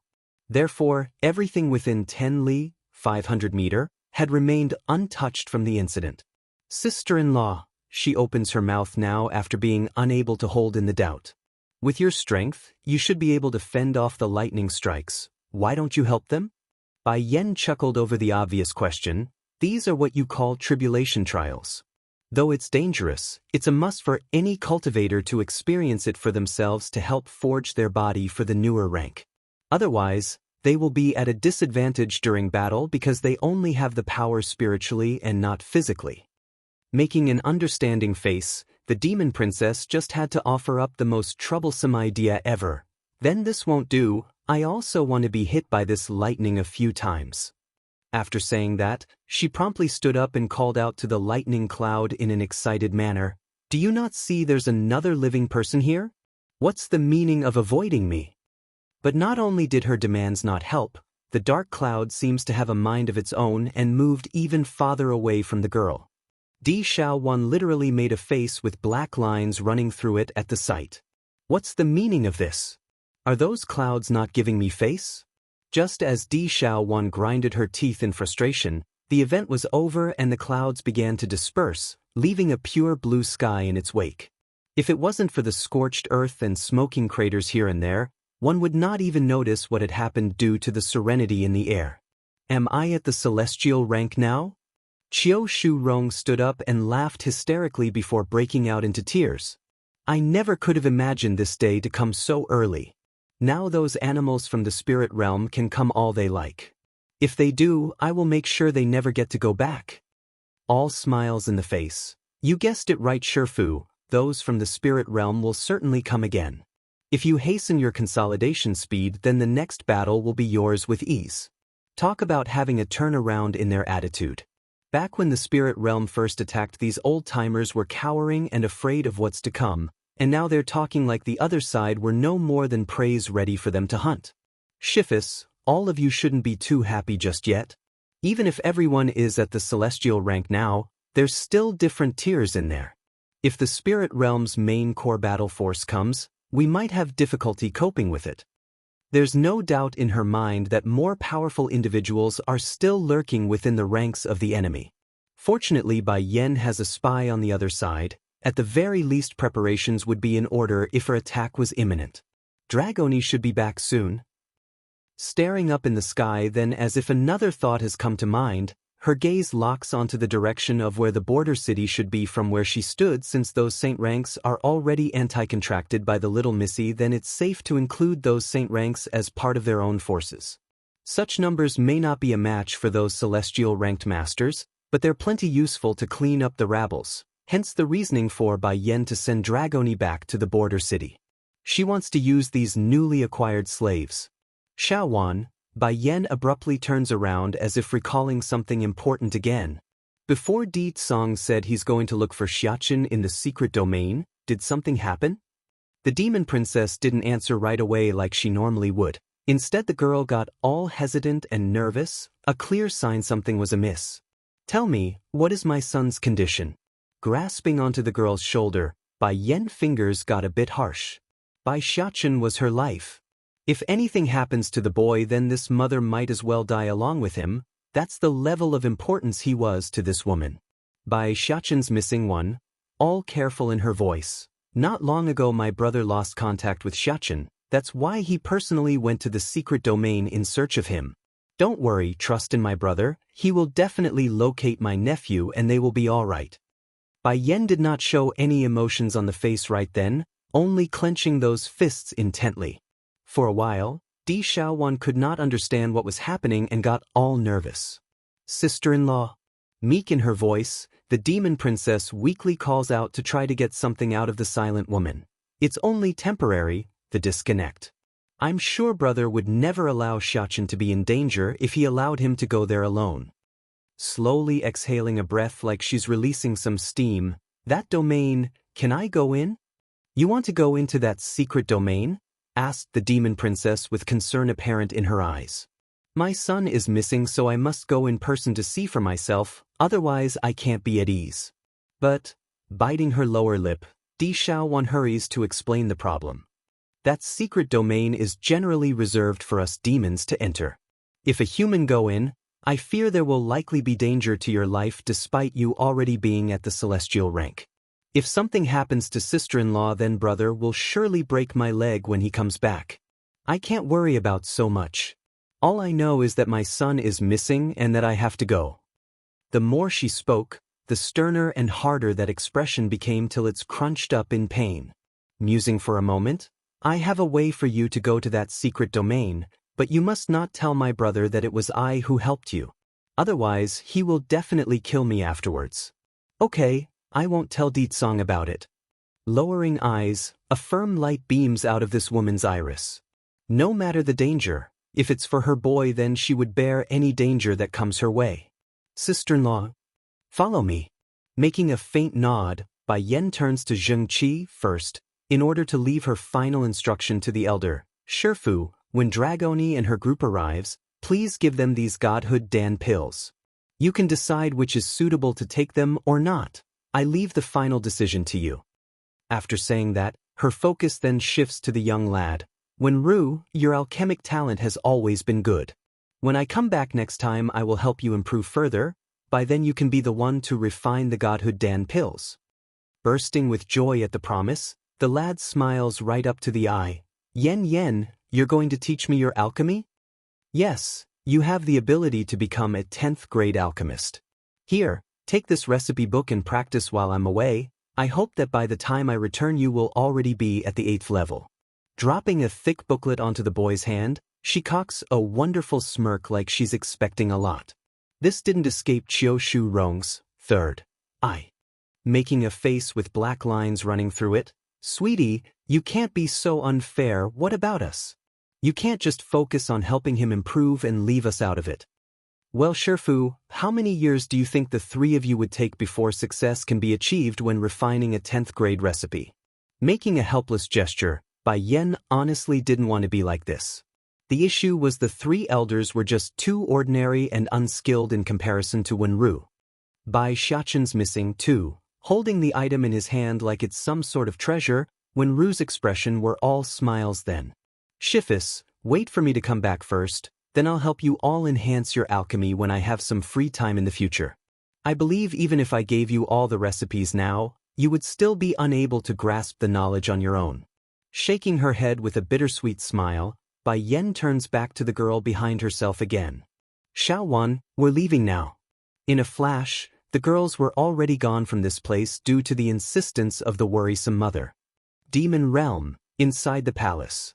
First Elder had been staring up in the sky here when his mind was suddenly yanked back to reality by the appearance of the two familiar figures up ahead.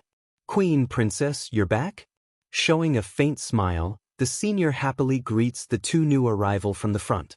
Landing on the ground, Bai Yan spoke first without hesitation. First Elder, I heard you and State Teacher were busy with something and had to leave. How come it's only you here? Slightly amused and taken aback by the quick question, First Elder didn't mind and frankly answered, that's because State Teacher still had other businesses to take care of, so I returned first. My queen, is something of the matter? Xiaoqin is missing. Growing darker in her complexion, the lady states her main reason for coming. Likewise, the senior also grew solemn in the face upon this news. Going silent for a moment, I heard His Highness had went into the secret domain.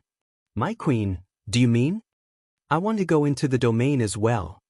Her voice increasingly more determined and unyielding, showing how much she intends to force the matter if needed to do so. A subtle change of concern swiftly took hold on the elder's face as he frowned on this demand. Queen, I'm afraid. First Elder, Ditong once said I'm in charge of the demon realm. Now I want to enter that secret domain, so do as I order and send me there. Narrowing her eyes in, that voice grew increasingly sharp as she continued, don't try to make any excuses. Xiaowan already told me aside from Ditong and State Teacher, you are the only other person capable of opening a channel into that domain. The poor senior's mouth actually jerked as he twitched from being pointed out. For a good while, no words could come out of that tongue due to how speechless he became. Then when the old fella finally regained his composure, he immediately turned to the princess with a protesting look of blaming because that's exactly the sort of excuse he had wanted to make in order to shut the idea down. Di Xiaowan naturally knew what the other side meant by that look. Shrinking her neck in, she promptly took a few steps back to hide behind Bai Yan's figure. First Elder, this is not my fault. You mustn't tattle to my brother when he comes back. Now this time it's the demon princess who's overthinking the matter. Aside from Ditong being a bit mean to the spoiled girl, no one else in the demon realm would treat this princess unwell. In fact, they pampered her to the point where it's ridiculous, hence the lawless behavior she has formed over the years. Princess, if Her Highness is all right by the end of it, then of course nothing will come of this incident. However, if something bad happens, then no one can hide the fact, right? Shaking his head, First Elder sighed at the predicament he's now placed in. Shuddering in cold sweat over that explanation, Di Xiaowan immediately turned to Bai Yan for help and tugged at the lady's sleeve. Sister-in-law, you must come back early, otherwise my brother really will kill me. Bai Xiaoqin's missing. 3. Don't assume just because Ditong doesn't hit this girl that he wouldn't. If anything does happen and crosses the man's bottom line, then it would spell the end for her. Di Xiaowan has no delusion of what would happen then. Likely she wouldn't be able to see the next sunrise. I'll be back, all bright and firm in her eyes. First Elder, open a channel for me, I'm going to look for my son. Towards this determined mother, the old-timer just couldn't refuse and issued a long sigh. If your highness is so determined, then I won't say any more. However, I have one last question I like to ask before we go. Did you break into the celestial rank? Staring straight at the woman's figure, First Elder grew heavy in the voice as he spoke. Giving a nod. Yes, not long ago I happened to come across an opportunity and made the breakthrough. Then Queen, do you know how the level is divided within the celestial rank? Bai Yen shook her head, showing this was the first she's heard of this. I don't know. Let me explain then. After all, it will just be a matter of time before you meet a celestial rank once you enter the secret domain. Giving a faint smile, the senior inhales a long deep breath like it's going to be a long one. Truth is, we don't call our level the celestial rank at all once we hit this stage. The power difference is just too distinct and drastic on each tier, so we would treat it like a whole different level within the rank. Like for example, my queen, you've just made the breakthrough, so we would call you the bottom divine level. Then what comes afterward? She asks with a frown. That would of course be the middle divine, followed by the high divine. Take that, Spirit Lord, he is a middle divine. Caressing her chin, Bai Yen muses over this newfound knowledge for a while before finally speaking up again with a smile. I understand, can you take me to the secret domain now? Of course, if that's your wish, my queen. Giving one last glance at the demon princess, First Elder then promptly led the desperate mother away for entrance's location. Bai Yen didn't say more and quietly followed from behind. She's wholeheartedly invested on this trip and has no intention of coming back out until she locates her boy. Inside a valley, a man with his hand crossed behind the back stood firmly in place atop of this land riddled with fallen leaves of maple. Meanwhile in the back, a group of armed guards silently waited his next order. Is your information accurate? My son is in this place? Di Tsong's voice sounded demanding and harsh, like he's going to murder them if the answer said otherwise. Then again, this man did promise his wife that their son would be fine even if allowed to enter this place on his own. Clearly that promise didn't stand since the boy has gone missing. Yes, Majesty, we've got eyewitness account that His Highness the Prince was last seen in this area. He was kidnapped by the members of the Sky Clan. Sky Clan? If I remember correctly, the Sky Clan belonged to the Celestial Realm and was later expelled due to a crime they committed. To think they are hiding here of all places. Growing cold and murderous in his aura now, Di Tsong's expression became unreadable. I don't care who they are, hurting son will be punished by death. Slowly raising his hand to issue the command, Demons, heed my order, slay every member of the Sky Clan. Yes, Your Majesty. Taking to their knees, their voices were strong and powerful when complying. By Xiachen's missing 4.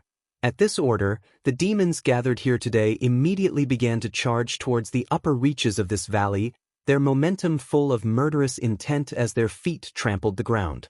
Di Tsong didn't join in on the main fight, only watching this unfold from above in the air. Nevertheless, his attention did eventually get pulled when a loud holler caught his ear from the small settlement. Who is so bold to come make trouble at our Sky Clan? The voice clear and crisp, causing even the smoke to clear somewhat in the battlefield as that bright red figure made its way to the forefront.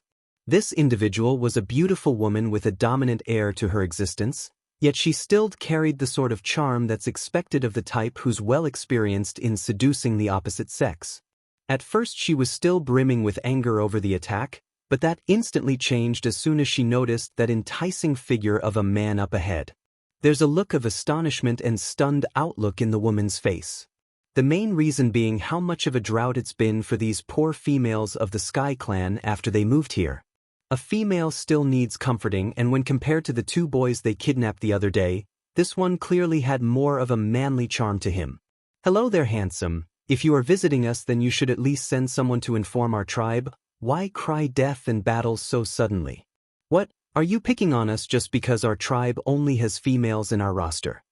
Licking her lip like she's already unable to hold back the insatiable desire to mate with this man, the female who's the obvious leader of these Amazonians spoke with a voice of playfulness. Disgusted by the gaze he's receiving, Di Tsong crunches up that face and spoke with harshness. Bring my son out and I will let you die with your bodies intact. Haha. The woman bursts out laughing, very much amused by the laughable joke she's heard. There's sarcasm and contempt in the lady's eye. Oh beautiful, we of the Sky Clan are lonely and suffering, you know. In order to quell our pain, we will take any passing men to become our playthings. Since you are here now, you can forget about leaving, become me and my sister's toy. Retracting the cold frosty air in her eyes, the woman throws out a charming wink at her supposed victim. Song's aura instantly grew menacing because he knew what she's trying to do. Waving his arm, a powerful force repels whatever she's trying to do and throws a counter-attack right back. Surprised and shocked by the ineffectiveness of her own charm, a pang of anger erupted out of this woman's face, but not before she got hit in chest and had to take several steps backward. Now there's only panic left in the eye. How can our clan's seduction spell not work on you? In this world there are many races who study the art of seductive charm, but there's no other group more capable than the foxes. Since Song here was a fox himself, it's only normal for the woman's charm to fail. Speak, where's my son? Encroaching in on the female, Song's pressuring gaze was now starting to make the other side stammer and break out in cold sweat. I did grab 2 boys that was passing by not long ago, but I don't know which one you're talking about. Expressionless. My son is of course the most eye-catching among the crowd one. Bai Xiaoqin's missing 5. What you're saying is that one, the one who looks better than a fairy and is sculpted from jade itself, that child? Based on how timid her voice has become, it's obvious the earlier arrogance has died out in this lady's attitude. I think he's in the altar room right now. Only after hearing that did Song retract his oppressive aura, leaving the female to gather a breath. Sadly, his next words that followed threw her into the ice again. You bunch watch over her. He orders the demons from behind. If my son is missing even a strand of hair, then all of you will die. So, you better pray that he is not hurt, or be prepared for the consequences. Her fate has been sealed since the moment she made a move against the boy. She's doomed, along with her clan. That's regardless of Bai Xiaoqin being hurt or not. It doesn't matter at this point. The place of offering and worship wasn't that far away, merely at the other side of the valley. Here, in this dimly lit tiny room where the altar stood, was Bai Xiaoqin with his hands tied behind his back, that mouth stuffed and covered by a handkerchief. The boy's been awake and alert for a while now, but he never once tried anything until he's sure the ones in charge of watching him from the outside were gone. With this perfect opportunity before him, Bai Xiaoqin didn't need to wait and forced a tug around his arm. With a snap, the rope binding his hands were torn, leaving him free to crawl over to the other boy that's with him. Luckily the latter wasn't bound by anything, only unconscious, making it all the more easier to carry out the following escape plan he's had in mind. Wake up, hey wake up, he gently pushes the kid's body in an attempt to get a reaction. Sadly, his efforts were in vain. Scratching the back of his head over this dilemma, what to do? He's obviously been drugged by those ladies from earlier. Thankfully I'm immune to every poison out there, otherwise I might be in the same situation when they fed me that thing. It's then an idea suddenly hit the little steam bun when his brain worked up to here. Pulling out all the pill containers in his possession, Bai Xiaoqin wavered as he stared left and right over what he had. Which of these candy beans can detoxify the sleeping drug? Damn it, I should have paid more attention to Mother's lesson when I was studying. Wrinkling his cute little nose from the self-annoyance, the boy grew furious and decides to pop one out from each container. Oh, who cares? You're also a demon, so it doesn't matter if I feed you everything. One of these should remove that drug inside you. In one sweeping gesture, he directly stuffs the handful of Dan pills into the other child's mouth and allowed it to flow. Thankfully these are all high-quality medicine directly made by Yen herself. As soon as the objects touched saliva, they would melt and become liquid form inside the kid's mouth, making the job of feeding all the more easier. Gradually opening those eyes, the unconscious boy eventually locks onto the little steam bun staring down at himself. Are you here to save me? Raising a bright smile, Bai Xiaoqin proudly cocks his tiny chin upward. That is of course. Otherwise how will those fools catch me? Wild Ambition 1. Moved to the point of showing tears in the corner of those eyes, the little boy wanted to say something more to show his gratitude when he suddenly remembered their own predicament. Hurrying to cry out, "But those people are very powerful, you need to leave and not worry about me." "No, my mother said it before that a man must know how to repay a debt. Little leopard, you helped me before so I must save you." In a forceful tug, Bai Xiachen didn't give any room for refusal and pulled the other boy along with him towards the doorway. "Little leopard, follow me closely from this point forward, I will take you away to safety." When Bai Xiachen reached the doorway, his steps gradually slowed to a tiptoeing pace for fear of disturbing anyone that might still be outside. However, his prudence was for naught because when he tried to push at the door to make a crack for peeking, he immediately discovered there's a chain locked around the knobs. Understanding the problem, he inhales deeply and musters up a force around the fingers. This time around when he made a push, the power he summoned instantly snapped the metallic chains on the other side. "Okay, we're good now. Come little leopard, we need to leave this place." Scurrying about from one point to the other, the pair were able to make great progress in this dark place due to Bai Xiachen's exceptional memory. When he was being brought to the altar room, the little steam bun made sure to memorize the directions, so this was just him recollecting his previous steps. "Who is it?" Just then, a petite voice suddenly came from the rear and causes the leopard boy to fall into panic on that cute little face. "Don't be afraid, I said I'll protect you." Patting his friend's shoulder, the little steam bun promises with an air of assurance. Perhaps it's the way he spoke, or just the way he acted, but it did manage to calm the frightened boy's heart. Turning around, Bai Xiachen confronts the group that has caught them from behind. It's a bunch of ladies, all scantily dressed with barely any clothing covering their body parts aside from the crucial two parts. They were all eyeing the two boys with sharp looks like they're very unhappy right now. "We're only passing through, can you beautiful sisters let us pass?" All bright and innocent, Bai Xiachen does his usual talk of persuasion. Under normal circumstances, this effort to charm the female sex would have worked without problem. However, this was the Sky Clan. These boys, weren't they the ones brought back by Lady Mei Ling before? One of the maids apparently recognizes the two and pointed this out. If I remember right, Lady Mei Ling should have fed them some sleeping drug. How did they wake up so early? No matter, they're caught now so they can forget about escaping. No one runs from our Sky Clan. That said, the group of ladies promptly charged with their blades drawn. Beaming with a sharp light at the open hostility, Bai Xiachen rapidly pushes his friend further back to make some space. "Do you think I would be afraid of you people when I'm the prince? I will protect Mother in the future so you're nothing to me." Wild ambition, 2. A formidable force has now exploded out of Bai Xiachen's tiny little figure, causing even the air around himself to gush outwards like a hurricane. Boom! Under that torrent of wind, those who attempted to approach the boy were knocked away instantly, giving the little steam bun the opening he needed to grab the leopard boy's hand to make a mad dash for the other way. "Little leopard, let's go." At the main gateway of the Sky Clan, Di Tsong's dark gaze continues to scan the area until his sight fell upon the torrent of wind blowing up from afar. "Xiachen."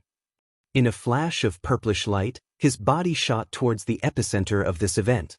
When he arrived, there's already nothing left, only rubbles and a bunch of maids constantly groaning from the pain and the occasional blood puking out of their lips. "Speak, where is my son?" Coming before one of the injured, Di Tsong harshly glares down at the lady who's barely able to look up. "They've left." The maid squirms once her sight clears up a bit and recognizes the frosty look coming down at herself. "Where did they go?" he asks again with a totally unreadable face. "I didn't see clearly, there were too much sand and wind, so by the time I came back to my senses they were already gone." The maid trembled as she answered, her heart filled with endless terror when she noticed what the man was doing. Di Tsong have already raised his hand by then, and from it was a purplish flame. When he released it, the fire instantly engulfs the injured here and slowly melted their flesh and body away like magma meeting rock. "Sire." A group of demons also gathered due to the noise, their bodies kneeling to await their next order. "I don't care if you turn this valley upside down, go find my son. He shouldn't have gone too far." Cocking a cold smirk over what he's going to say next. As for the Sky Clan and its members, Leave none alive. They can pay with their blood for making a move against my son. Under normal circumstances, Song wouldn't even need to make such a huge scene about finding the boy. He could have just used his nose to track the scent. Unfortunately, there are various obstacles here stopping him from doing so. The main one being the differing laws governing this pocket dimension. It's affecting his ability to smell. Of course, the Demon King here was well aware of this fact and deliberately gave his own son a beaconing charm. It's so he could tell where the boy was at all times. Sadly, the little rascal actually lost the damn thing, forcing Song to do all this for a simple rescue mission. Yes, sire. Bowing their head, the demons promptly spread apart in every direction without looking back. At the higher parts of the valley, Xianxia and Little Leopard had just ran out of breath from running so fast out of the settlement. They're tired but relieved at the same time.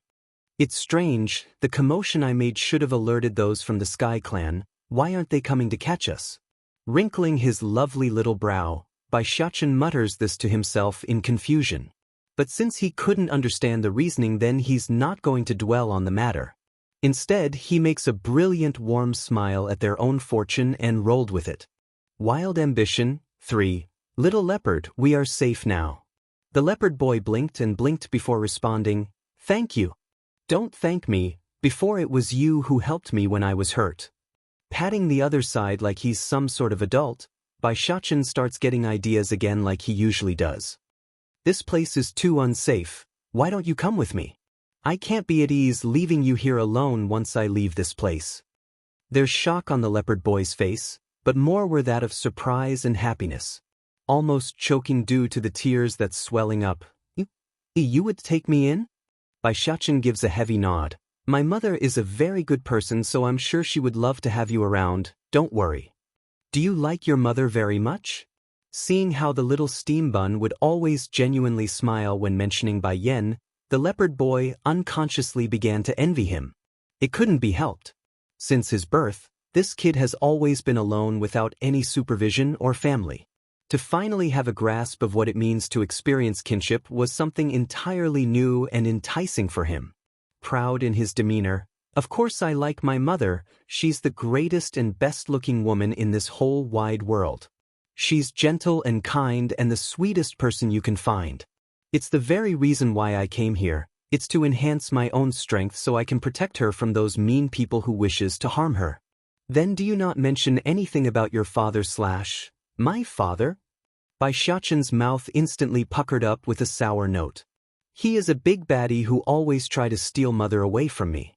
But out of consideration that he likes to beat those bad people away from my mother, I have reluctantly accepted him. When speaking up to here, the little steam bun suddenly paused like he's thought of something else. Actually, baddie father isn't that bad, he can be nice to me sometimes. It's just that he always tries to hog mother's attention all day long and wouldn't let me sleep with her at night anymore. That's right, after Song came into this pair's life, the poor child's been unable to share a bed with Bai Yen. The direct consequence of that was Xianxia questioning his own origin and believing he's adopted from the streets. Little Leopard, let's get out of here first, I don't want to give those ladies a chance to catch us for a second time. Giving a long sigh, Xianxia gave one final glance at the oddly silent settlement behind himself before fleeing off into the sunset with his friend in tow. There's a town not far away from where the valley was located. At first this place was still bustling with noise, but that quickly changed into a calming silence when the two boys appeared. Whose children are they? What a lovely pair of boys, the first pretty like a girl and the second just as fine like a piece of jade. Little Leopard rarely makes contact with other people, so this experience was something very new to him. Perhaps it's the look he's getting, or the added attention, but the kitty boy definitely didn't like this and took shelter behind his friend's back. He's just too timid and afraid for these sort of crowded events. Understanding the issue, Xianxia promptly pat the other kid's shoulder as reassurance. Don't be afraid, with me here no one will hurt you. That day it was he who got saved and it was he who brought the leopard boy out from his former home.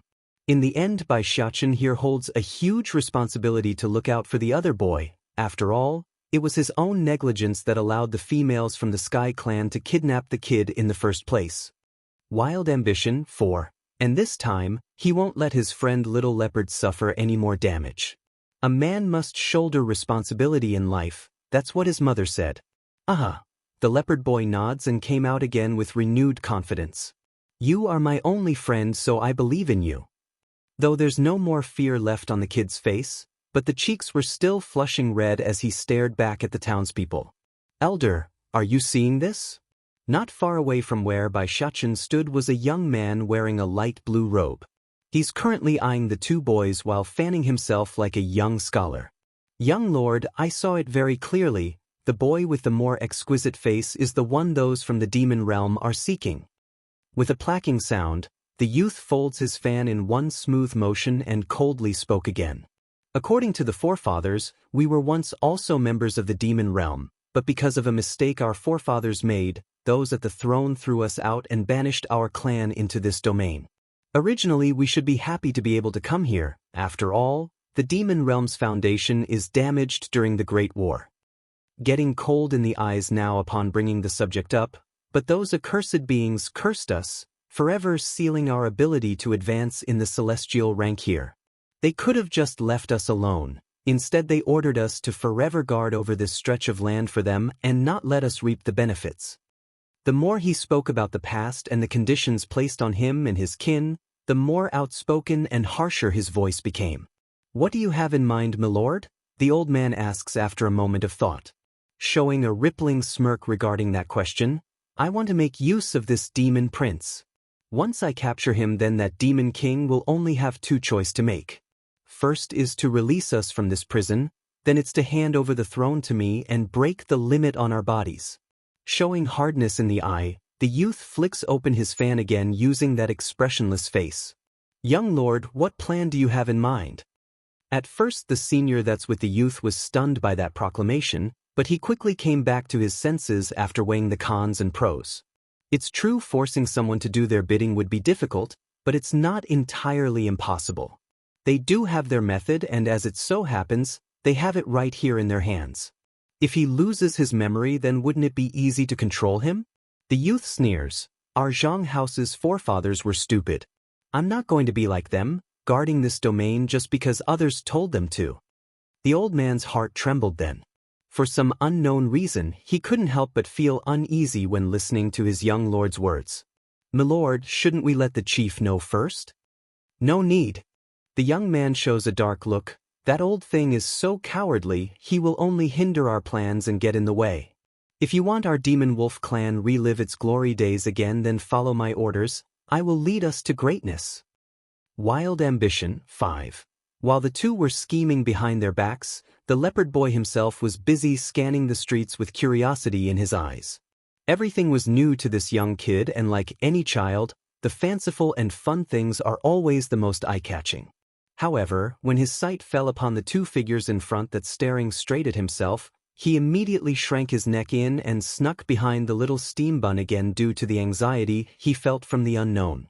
Looking up at the intervention, Bai Xiachen's brow began to furrow inwardly as he asked, Grandpa, uncle, do you need something? With a fake smile, the young man makes a greeting gesture. Greetings, Highness. Blinking his eyes in surprise, the little steam bun quickly follows up, Do you know me? We are members of the demonic wolf clan and subjects to His Majesty. Under the king's order, we have been instructed to search for you, my prince, and to bring you to our home so news can be passed along to His Majesty. Since the tone sounded sincere and the fact that the other side's also a demon, Bai Xiachen didn't question the truth in that statement. Baddie father is looking for me? Oh, it's all my fault. I lost that beaconing charm when I got injured last time and still can't locate it. If you are acting under Baddie father's instruction, then go ahead and inform him. I can wait at your home until then. Normally he would reject the offer, but since he's afraid of Di Tsang being worried for himself, the kid finally nodded and said yes. Please, your highness, this way. While under the cover of his own bowing head, the youth smirks at his own success. Reaching out to hold his friend's hand, Come, little leopard, we will go with him. Oh yes, prepare some food for my friend, he likes to eat meat. As you wish, my prince. Zhang Yu, young wolfing, cups his hand in compliance. The elder on the side had wanted to say something here but ended up sighing in the end. He knew his words won't change the young wolfing's mind. Oh, forget it. The young lord has never been one to admit defeat before others, even if it means using underhanded methods at times. Such a personality won't be persuaded just because of caution. Bai Xiachen didn't think so much. He's too full of joy to worry about a trap being laid before himself.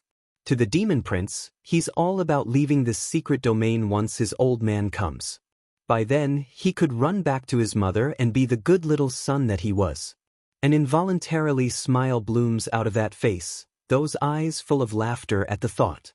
Zhang Yu continued to walk in front right now.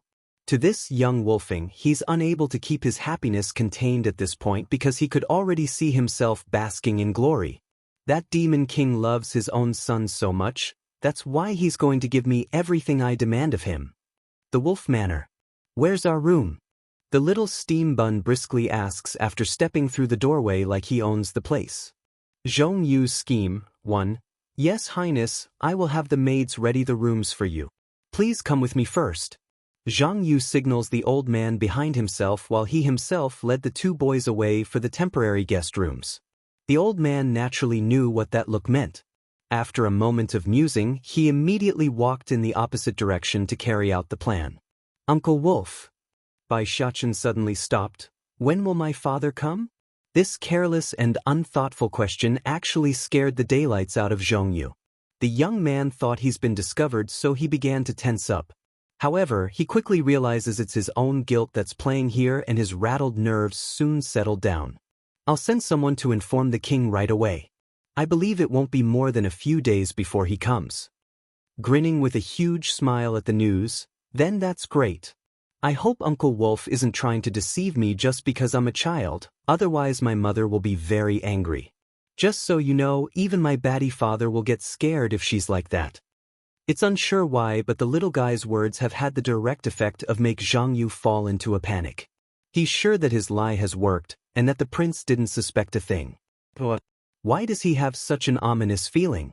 Awkwardly laughing like he's trying to shirk off the unease, the young wolf attempts to move the topic along. Don't worry, Prince. No one here will dare to or be able to deceive you. I'd still like to trust Uncle Wolf. The boy's returning smile seemed very innocent and very true. Uncle, I'm starting to feel tired, so don't let anyone come disturb me later when I'm resting. Oh, course, Your Highness. Complying by lowering his head, one only needs to take a peek to discover that insidious light in those eyes of this wolfing. Done with that, Bai Xiachen turns back to the room in question.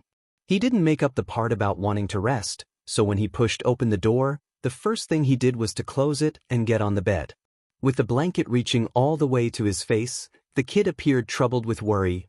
Will Mother find out since I lost the beaconing charm? She must know if Batty Father knows.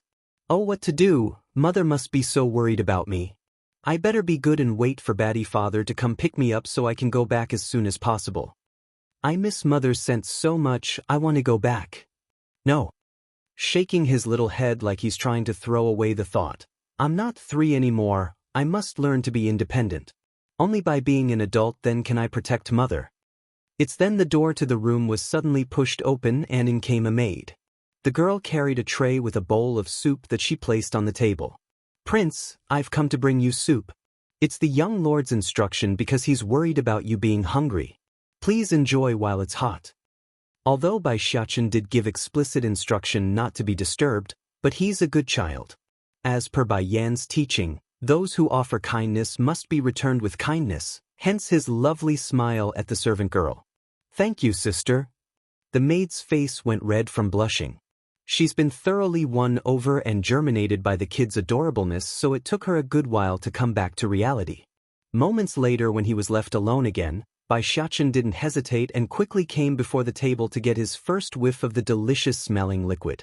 However, right as the drool was coming out, his nose immediately picked up another scent in here, and that caused his face to sink into a scowl.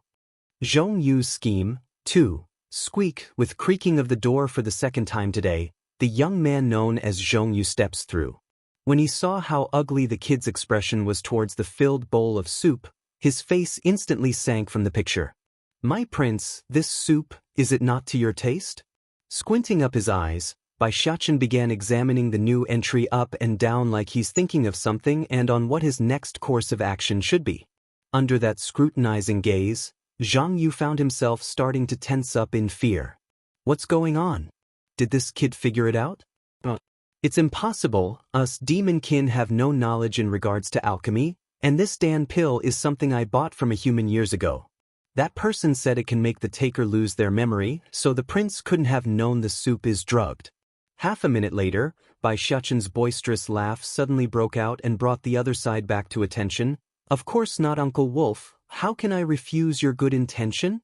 Picking up the bowl, the kid takes a big swing at the liquid and gulps down the entire thing in one move. When done, he didn't forget to wipe the corner of his mouth to emphasize how much he enjoyed the flavor.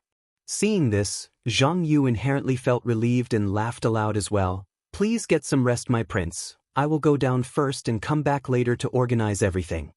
All right, saying nothing more, the boy went ahead and turned to the bed again. When he did so, the little steam bun deliberately covered part of his mouth to hide that sneaky smirk he was making. It's unsure how much time has passed, but by the time Zhang Yu returned to check up on the occupant, he was already showing off his real face of cold light. Brother Yu. Coming up from behind was a young woman of similar age to the male. She's also eyeing the little boy currently sleeping on the bed with her own gaze. Is this the crown prince from the demon realm? He gives a slight nod as confirmation. Cici, you must remember, from this point forward you are his mother, and he is your child. Don't worry, brother Yu. Fifth Elder have already told me everything. Making a bright smile at the mention of their plan, I will do everything within my power to help you. You can be confident in my acting. Unbeknownst to the two scheming individuals though, the sleeping little guy had jerked so slightly due to their conversation. Nevertheless, the reaction was a brief one and quickly returned to the quiet state from before. Xiachen, wake up. Slowly opening his eyes with a frown, Bai Xiachen found himself being confronted with a smiling and tender face. It's that of a woman's around the age of 20-something, a young one and barely older than his own mother's. Towards the sluggish and silent stare from the boy, Cicis, wolf lady, reaction was to turn to the man behind herself for instruction. Understanding he should take the lead, Zhang Yu smiles and came forward. Xiachen, you were attacked before, so your memory isn't so good right now due to the injury. I am your father, and this is your mother. Now do you know us? Bai Xiachen didn't answer still, only staring up at the man and woman standing there. Towards this display, Zhang Yu began to doubt himself and made a furrowed look. This shouldn't be. Did the drug make the kid go stupid? It was supposed to only make him lose his memories, not wipe his mind completely to the point of damaging it? Exchanging a look between themselves, the wolf lady known as Cici went ahead to bring the little steam bun into a warming hug. It's the type of a kind mother's embrace, which was exactly what she's trying to go for. Zhong Yu's scheme. 3.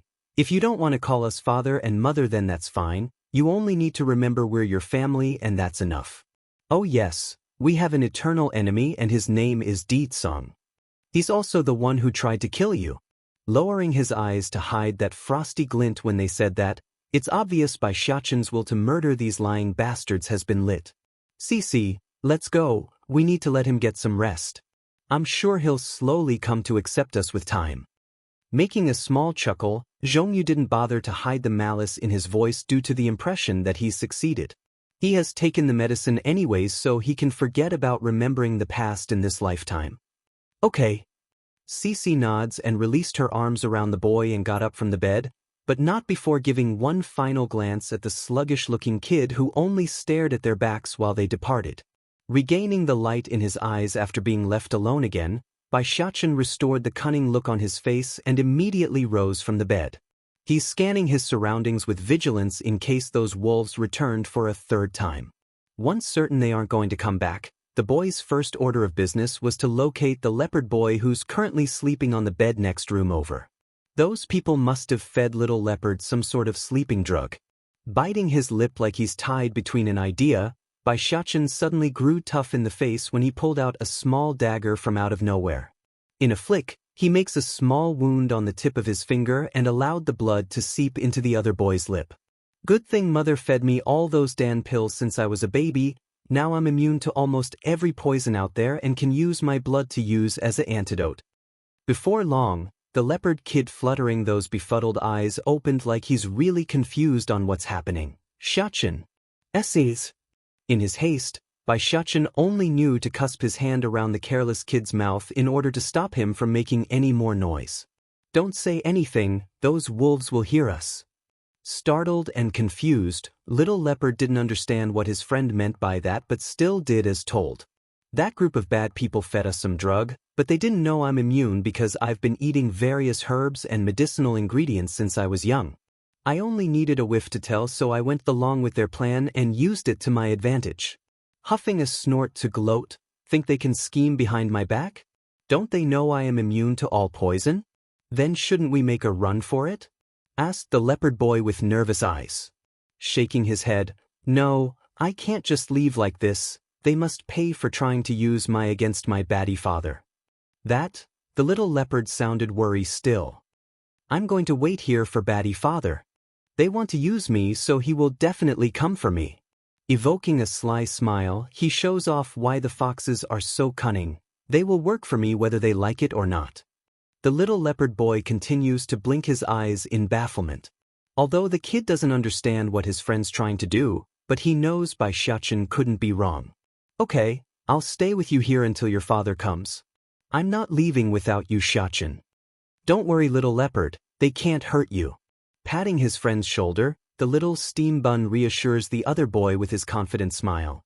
Also, I need you to keep pretending like you've lost your memory, otherwise my plan will be exposed. I understand. The leopard kid solemnly nods to show how much emphasis he has regarding the instruction. Done with what he needs to do, Xianxia swiftly left his friend's room like a little ghost that he was. Perhaps it's how confident Zhang Yu felt about his plan working, but there were no guards or patrols placed around their rooms, so sneaking around was a piece of cake. Zhang Yu's scheme 4. At this moment, at a not-so-far-away peak next to this township, a woman now stands staring down from above at the terrain as the bristling wind blew against her dress. The eyes she showed were sharp and bright. This domain doesn't look all that different from the world outside. Now I just need to find Xianxia and get him back. Loosening her frown after that small muttering remark to herself, she promptly left the spot in a flash to head for the township at the bottom of the valley. Meanwhile, at the same time this was occurring, Daoist was currently acting increasingly more annoyed as he sat on the throne seat in the Sky Clan settlement. Is there still no news about my son's whereabout? Sire, we've searched everywhere around the area, there's no sign of the prince yet. The guard answers with a nervous tremble. That was not the right answer, causing the oppressive man's aura to swoop over devour the poor soldier's existence until he's choking for air. Thankfully, it's then another figure came running over from the doorway to stop the act. Kneeling there, the person carefully spoke. Sire, we've just received a letter from an outsider. The stranger said it was for you. Bring it forward. He growled with a menacing voice. Yes, your majesty. In his hurry to comply, the soldier nearly tripped on his own 2 feet when trying to hand over the letter. As annoyed as he was over the incapability of his own men, Daoist didn't have the patience to punish the second individual's carelessness. Tearing apart the cover, he only needed a quick glance at the letter's content to grow dark and hard in the face. Gather everyone, we're heading to Long Town now. Rapidly rising from the throne chair, his maneuver allowed the letter to slowly flutter to the floor for everyone to see. If the king wants to see the little prince, then he will come to the demonic wolf clan's home. In an instant all faces were changing in various ways, but all had the same thought in mind. The prince is at the demonic wolf's clan's place? But before they could dwell on the issue any further, Daoist had already left them for the outside, forcing the rest to quickly follow suit. Lucky they did so too. Because right as the dangerous man was off the grounds of this settlement, a huge gulf of purplish instantly lights up across the Sky Clan's home, destroying and incinerating the structure and grounds. Wolf Manor. Leaning his head against the bedside rail, Xianxia appeared bored as he stared forward in a mindless state. He's thinking of something, just don't know what. It's then the door was pushed open by a hand. Looking over, he could see it was a young woman walking over. Xianxia, you're awake? Carrying a tray of dainty pastries with her, Cici, wolf lady, sounded gentle and kind as she spoke. Mother prepared some snacks for you. Come, try some, I'm sure you are hungry by now. Not rejecting the offer, the little steam bun first picked up a pastry to take a sniff.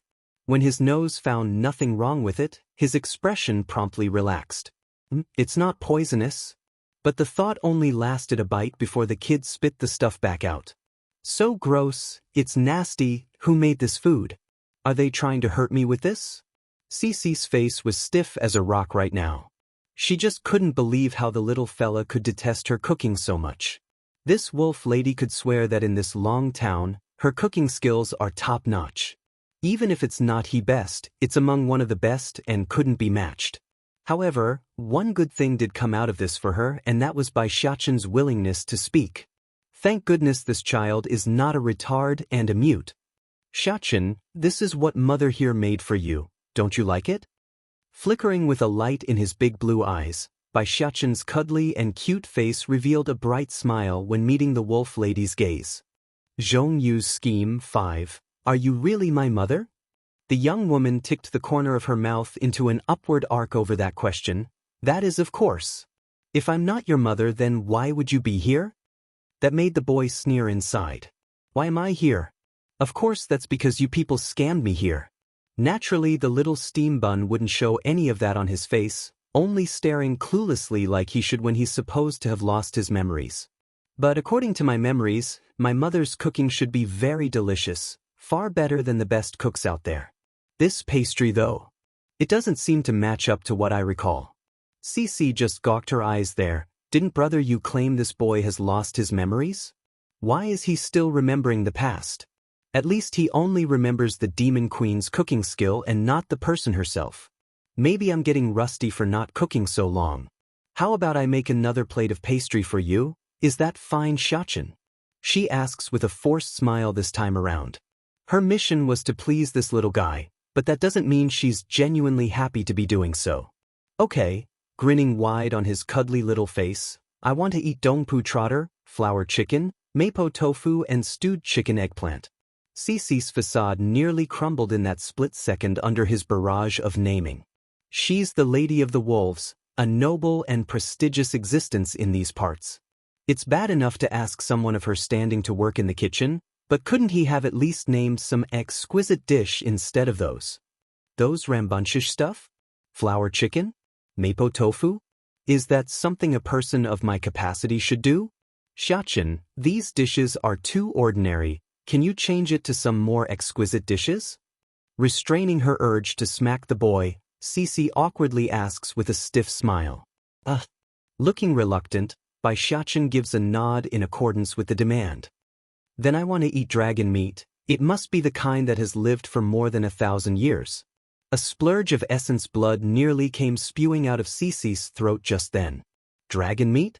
And the type that has lived for 1,000 years at that? Where in the world am I supposed to find that? Is that hard? Making a frown, the little steam bun then went ahead to knock on his own head like he's remembered something. I just had a dream. In there, Mother would feed me dragon meat and it tasted great. Although I couldn't see Mother's appearance clearly, but I know it is Mother's figure when she fed me the dish. Of course, his story there was nothing more than a prank. He's a demon, and dragons are also demons. There's no way he would eat his own kin. However, that doesn't change the fact that he's enjoying his own little play on toying with this deceitful witch that's trying to impersonate his own mother. Just watching that steaming yet unable to vent face was enough to delight the cunning little troublemaker. That's what you get for trying to deceive and use me. Xiaoqin, there's no more dragons in this place. Growing stern, a strong light beams out of the fox lady's eye after she managed to calm her inner anger. Those dragons, I have already fed you all of them, so there's none left. Now it was Bai Xiaoqin's turn to choke at the shamelessness of this exchange.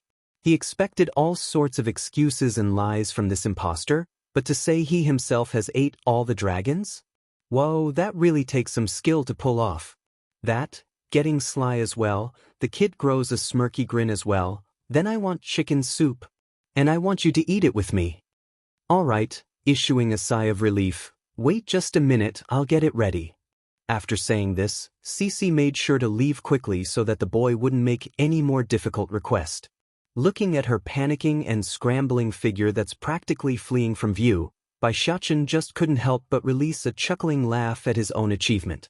Now all he has to do was to await for the chicken soup so he could carry out the second phase of his prank. The little devil, 1. He did not need to wait long for the wolf lady to return. This time around, she's carrying a large bowl of chicken soup in hand with a heart of resentment. Xiachen, the chicken soup that you wanted. Ready and prepared, Bai Xiachen's first act was to pick up the chopsticks so he could pass on the chicken but to the lady's bowl. You eat too. As expected, it is Xiachen who cares about mother here the most. Perhaps it's how moved she was at being served a piece, but the lady didn't have a second thought when she stuffed the chicken but into her mouth after taking a seat. However, all it took was a bite before she spat the chunk of fatty flesh out. In her haste, she immediately grabbed a handkerchief to wipe her frowning mouth. What is this? Chicken butt, is this not your favorite food? Answering without so much as blinking an eye, Bai Xiachen sounded so innocent and true that it's hard to doubt his sincerity. Sadly, this news was a huge blow to the wolf lady's mental stability. If she had known the piece she just placed in her mouth was a chicken but then she would have removed it even before she made the soup, that's a huge blunder on her part due to inexperience, and now she's suffering for it. For a second, the lady felt like her very bile would spill out due to the disgust she felt. Mother, you have changed. Bai Xiachen's little mouth had curled into a displeased pucker like he's about to cry. You used to like eating it a lot. Is it because I'm the one who gave it to you that you are vomiting? Pumping a twitch in the corner of her mouth. How could that be? Then why did you spit it out, mother? Asked the boy with a layer of water filling his crystal-like eyes. Inhaling deeply knowing she's been cornered, Cece knew she had no choice and slowly picked up the chicken butt again with her chopstick. When those fingers felt the resistance from the clamping force she herself applied, the lady could already imagine the puking image in her mind. But still, she stuffed it into her mouth in one forceful chug and swallowed. That was it, that's the last straw. Grabbing her handkerchief, Cece literally covered her mouth and fled for the outside due to the horrific sensation. When her figure disappeared completely, the laughter of the boys chuckling could still be heard throughout the room. This is just the beginning. If you people dare to impersonate my family, then you can forget about having it easy. Then, as if to add salt to the injury, Bai Xiachen went ahead to take a sip of the soup. Unfortunately, he too had made a mistake and found the flavor disgust, forcing him to spit it back out like a shooting fountain. It's no wonder she puked. This is so nasty, it's hundreds of times worse than mother's cooking. Done with the goofy prank, he decides to just leave the mess for others to clean and took his place back in bed. Within the courtyard of the Wolf Manor, Cece had just finished running out of the guest rooms where she found a quiet corner to throw up. She's still trying to reach down with her fingers to force everything back out from the throat. Cece! It's exactly then that a familiar voice came from behind. When the lady recognized who it was, she immediately reached out to grab at the man's sleeve. Brother, you, that child, he is the devil, he is the devil. Cece, what are you going on about? He frowned and swipes the hand away with impatient clear in his voice. Brother, you, I don't want to be the child's mother anymore, he is a little devil. If I continue then I will go crazy. She's now hissing hysterically like she's about to lose her mind. I've already informed the king that his son's here. The person will be here soon. What do you expect us to do if we give up on the little prince? Are you trying to destroy our demonic wolf clan? The little devil, too. Zhang Yu's tone was strong and powerful, forcing the wolf lady to cower down and not say another word. Enough, go back and please the boy like you're supposed to. Also, drug his food some more, I want to make him completely obedient to me for use. He orders with a frosted tint in those eyes. Almost sobbing in her voice now, Brother, you, that boy, did he really lose his memories? You think I'm wrong? That drug is something I tested before. There can't be any mistake, nor will he remember anything from before. The young wolf said it with such assurance that he could literally fool himself despite it being a lie. On the other hand, the wolf lady just felt wrong about all this. Sure, she's submitted and won't object anymore, but the aching suspicion just won't leave her heart. Then what about the other child the prince brought along? What should we do with him? Don't worry about him, I gave the kid the drug as well just to be on the secure side. He's not going to a hindrance. This left Cece rather puzzled. But why don't we just kill him then? Why bother making him only have amnesia? Snickering deviously, did you not see the leopard kid's talent? Our demonic wolf clan is in need of talented people right now. If we have that boy trained, then it won't be that far off before we get a useful pawn. Making an astonished face of enlightenment, the wolf lady now looked on at Zhongyu with admiration. She's feeling rather ashamed of herself because these are the sorts of things that would never cross her mind. I understand then, brother Yu. No matter how terrible and evil that little devil is, I'll do my best to please him. I'm glad you understand. A heaviness lifts off from the young wolf's heart over that promise. Crossing the hands behind his back like he's some sort of experienced elder, it won't be long now, Cece, our time will soon come and the glory days of our demonic wolf clan will return. Good thing that old man isn't at home, otherwise my plans will be extremely difficult to carry out. He's always so timid and afraid, nothing like me at all. Next couple of days. The atmosphere around the Wolf Manor has completely changed from its previous peaceful nature and became an explosion of commotion. Toying with the wolf lady had only been just the start of the little steambun's devious scheme. He had plenty more to do. First was to burn the entire kitchen down, forcing the household to turn to the outside restaurants for food. Then came the treasury vault here. Just like how he tortured the 3 elders of the Holy Land, Bai Xiachen directly raided the precious items held in there before completely burning the segment of the manor down to a crisp. There's nothing left by the end of it, only a roasting smell in the air and the charcoal remains of the structure. It's not good, brother Yu. That kid burned down father's treasury vault. Bang! Zhongyu was just in the middle of enjoying a fine cup of tea at the restaurant when he overheard the panicking cry of the wolf lady. Dropping the porcelain in his hand, "What did you just say?" "That kid burned father's treasury vault." Sweating and anxious in her voice, "What should we do, brother Yu? Father definitely won't forgive us once he finds out after returning."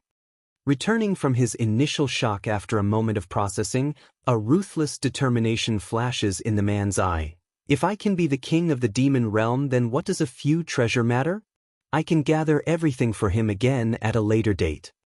The little devil, 3. "Yes, as long as I become the demon king, then what else can I not get in this world? You don't need to come tell me these things in the future. Alright, what's the situation with the drug I've tasked you with giving him?" Zhongyu asks after prioritizing which was more important. Biting her lip, "I've been putting the drug into his soup every day and made sure he drank it all in front of me. I believe the toxin might be producing some unintended side effect. Perhaps that is the reasoning behind his loss of control and violent behavior." "Then that's good," he said with a pleased voice. "Go back first and keep a close eye on him for the coming days. I don't want the boy making any contact with the outside until we are ready. If he learns of the truth that he's a fox while we're wolves, then it will inevitably cause the boy to suspect something." "I understand." Despite the unhappiness plaguing this wolf lady, Cece nevertheless left the restaurant as told. Her only hope now was to get the little devil under control soon, otherwise she might just strangle him in the heat of the moment. Long Town. In the street, Bai Yan's gaze was still scanning the surrounding streets when the wolf lady came strolling out of the restaurant.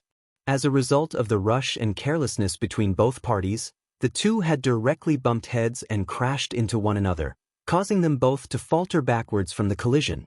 Cece was the first to come back to attention after the initial bump. When she did so, her view was instantly showered with Bai Yan's mesmerizing contour. It's left her speechless and at a loss of breath. Bai Yan also came back to her senses by then, and just like the astonishment portrayed by the other side, she too made a surprised face after checking out Cece's figure.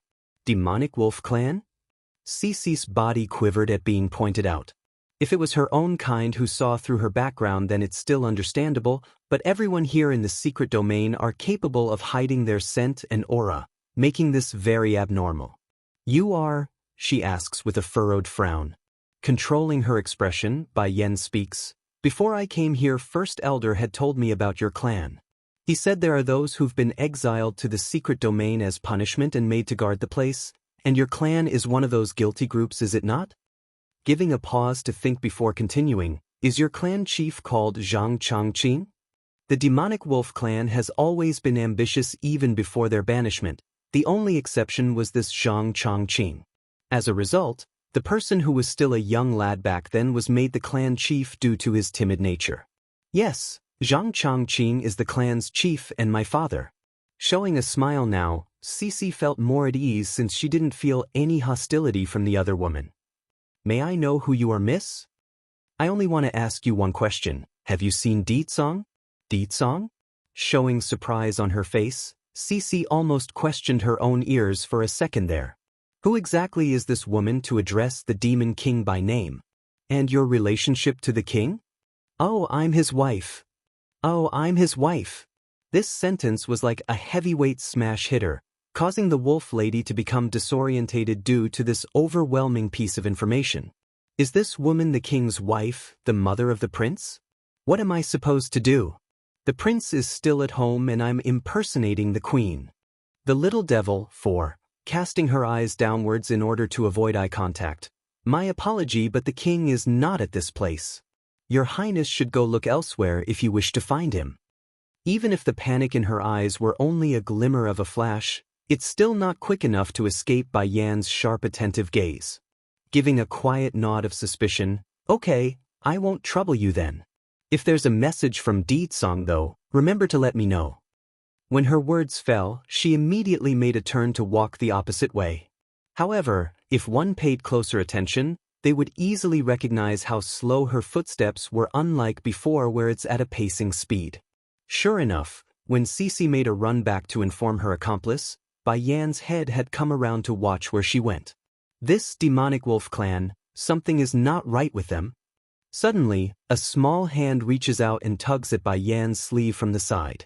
Looking down, she could see it was a young boy, but that face was as beautiful as any little girl and more. Is what you said all true? You are the Demon Realm's queen?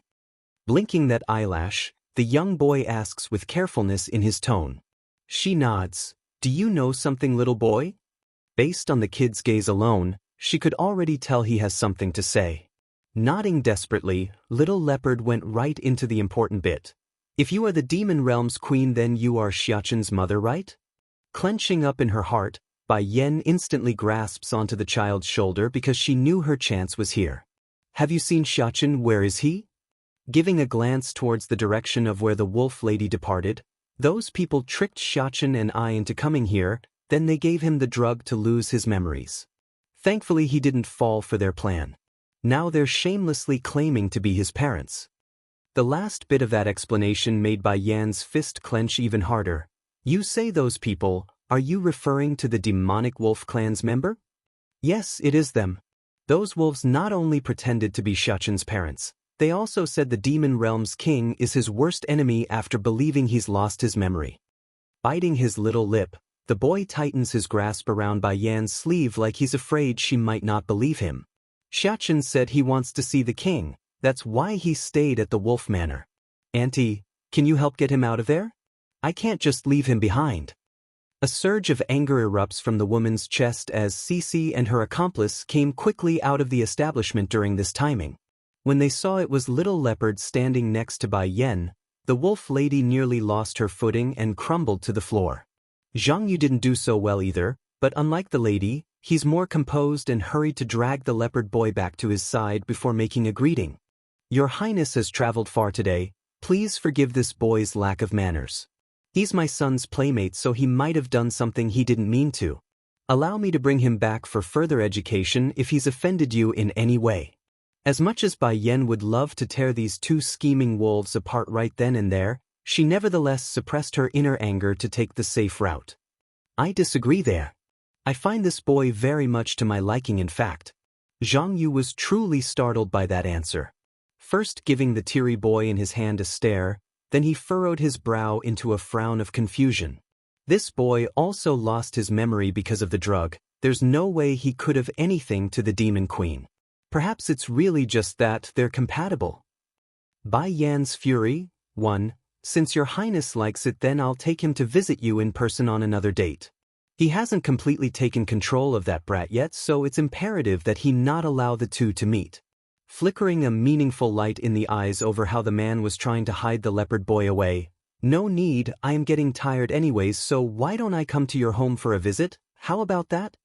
Dramatically changing in his complexion over that suggestion, Zhong Yu nearly gasped from the huge breath he took in. Queen, my father is not home right now, you coming? That doesn't seem to be right. Why don't we wait until he returns to receive you? Just give him a few more days and he would be able to completely control that little brat. By then not even the king would be able to do anything, let alone this human woman. And if, narrowing her eyes in, a frosty curve forms around Bai Yan's lip, I must come? All white in the face, Zhang Yu gnashes his teeth and stands firm. Queen, I respect you because of your position. Do you really think the demon realm is controlled by you? Nothing but a human. Do you think your status will be there if it wasn't for the fact that you gave birth to the prince? Due to the demonic wolf clan's inability to leave this secret domain, their members have no way of knowing the true circumstances regarding the outside world, nor do they know of Di Tsong's edict from before. So you're implying that you're not allowing me to enter the wolf manor? Bai Yan sneered as she approached the two wolves with that dangerous figure of hers. Under that pressuring aura, Zhang Yu instinctively cowered and stepped back as well to keep distance. He may not understand why he's feeling so stressed, but that body of his doesn't lie. It's fear he's sensing and it's telling him to back off. Queen, please go back, he says after much difficulty. That was the last straw for the leopard boy.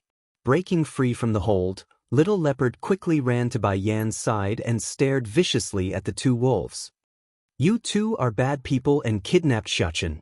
Auntie, they are the ones who locked away Xiachen, you must save him. That outcry from the boy completely scared the daylights out of the two across from them. Practically screaming now, Zhang Yu loses his act and snaps back. What nonsense are you talking about? I'm not talking nonsense. A pang of anger erupts from the kid's face. Auntie, let's go find Xiachen, we can save him together. Pulling at Bai Yan's hand, he had wanted to lead her to the wolf manor when Zhang Yu suddenly attacked. The fist from the treacherous wolf was aiming straight for the boy's face, a spot where it would kill based on the level of power infused in that punch. Fortunately, there's a guardian angel around. Bai Yan's fury, too. Cici, you go back first. He coughed dryly as he gave that command. Despite her own worry still, the wolf lady didn't argue with Zhong Yu's order and ran for the manor. Towards this maneuver, Bai Yan didn't fret, only picking up the leopard boy in pursuit from behind. The wolf man saw this, of course. He knew he had to do something despite his own injuries, hence the swinging punch he made at her. Sadly, this was a huge mistake on his part because Bai Yan's reaction was just as fast and in the form of a counter kick. This sent the bastard flying over 10 meters away this time around and made that stomach vomit blood like a fountain. Scram! After leaving that remark, Bai Yan immediately continued her chase for Cici, leaving only the unconscious wolf man in the background. Wolf Manor. Within the courtyard, Bai Xiachen was currently snickering with cunning as one of his fingers illuminated itself with a spark of blue flame. Where should I set fire to this time? He mutters carelessly as his free hand rubbed that little chin of his. The maids and servants were all kneeling before him by now with shivering motion. They just couldn't believe this lovely-looking child to be such a little devil. Master Xiachen, please don't set fire anymore, otherwise you will burn the whole manor down at this rate. Curving that smile into a cunning smirk, Bai Xiachen deliberately makes a disapproving face. You will not let me go out to play, and now you won't let me set fire. What am I supposed to do here then? I'm bored and have nothing to do. Master Xiachen, the one who won't let you go out is your father Master Yu's decision. It's dangerous outside. If we let you run around, then those people who injured you will inevitably find you again. The maid quivered and attempts to persuade him with that point. Huffing a snort. If you won't let me go out to play, then don't get in my way. If you do, then I'll burn you along with whatever I want to burn. The maids and servants quivered once again over that threat and exchanged various glances of fear between themselves. In the end, they stepped back and left the boy to his own bidding. Xiachen. Suddenly, a panicked voice came from rear side door right as the devilish kid was about to set another fire, causing that little face to collapse from disappointment. What do you want this time? These days he's been really annoyed whenever this wolf lady came over. It's like she's a heckling bat, constantly bothering him during his pranks. Xianxia, come with me. Cici reaches out and wanted to pull the boy along despite not asking for permission or giving reason.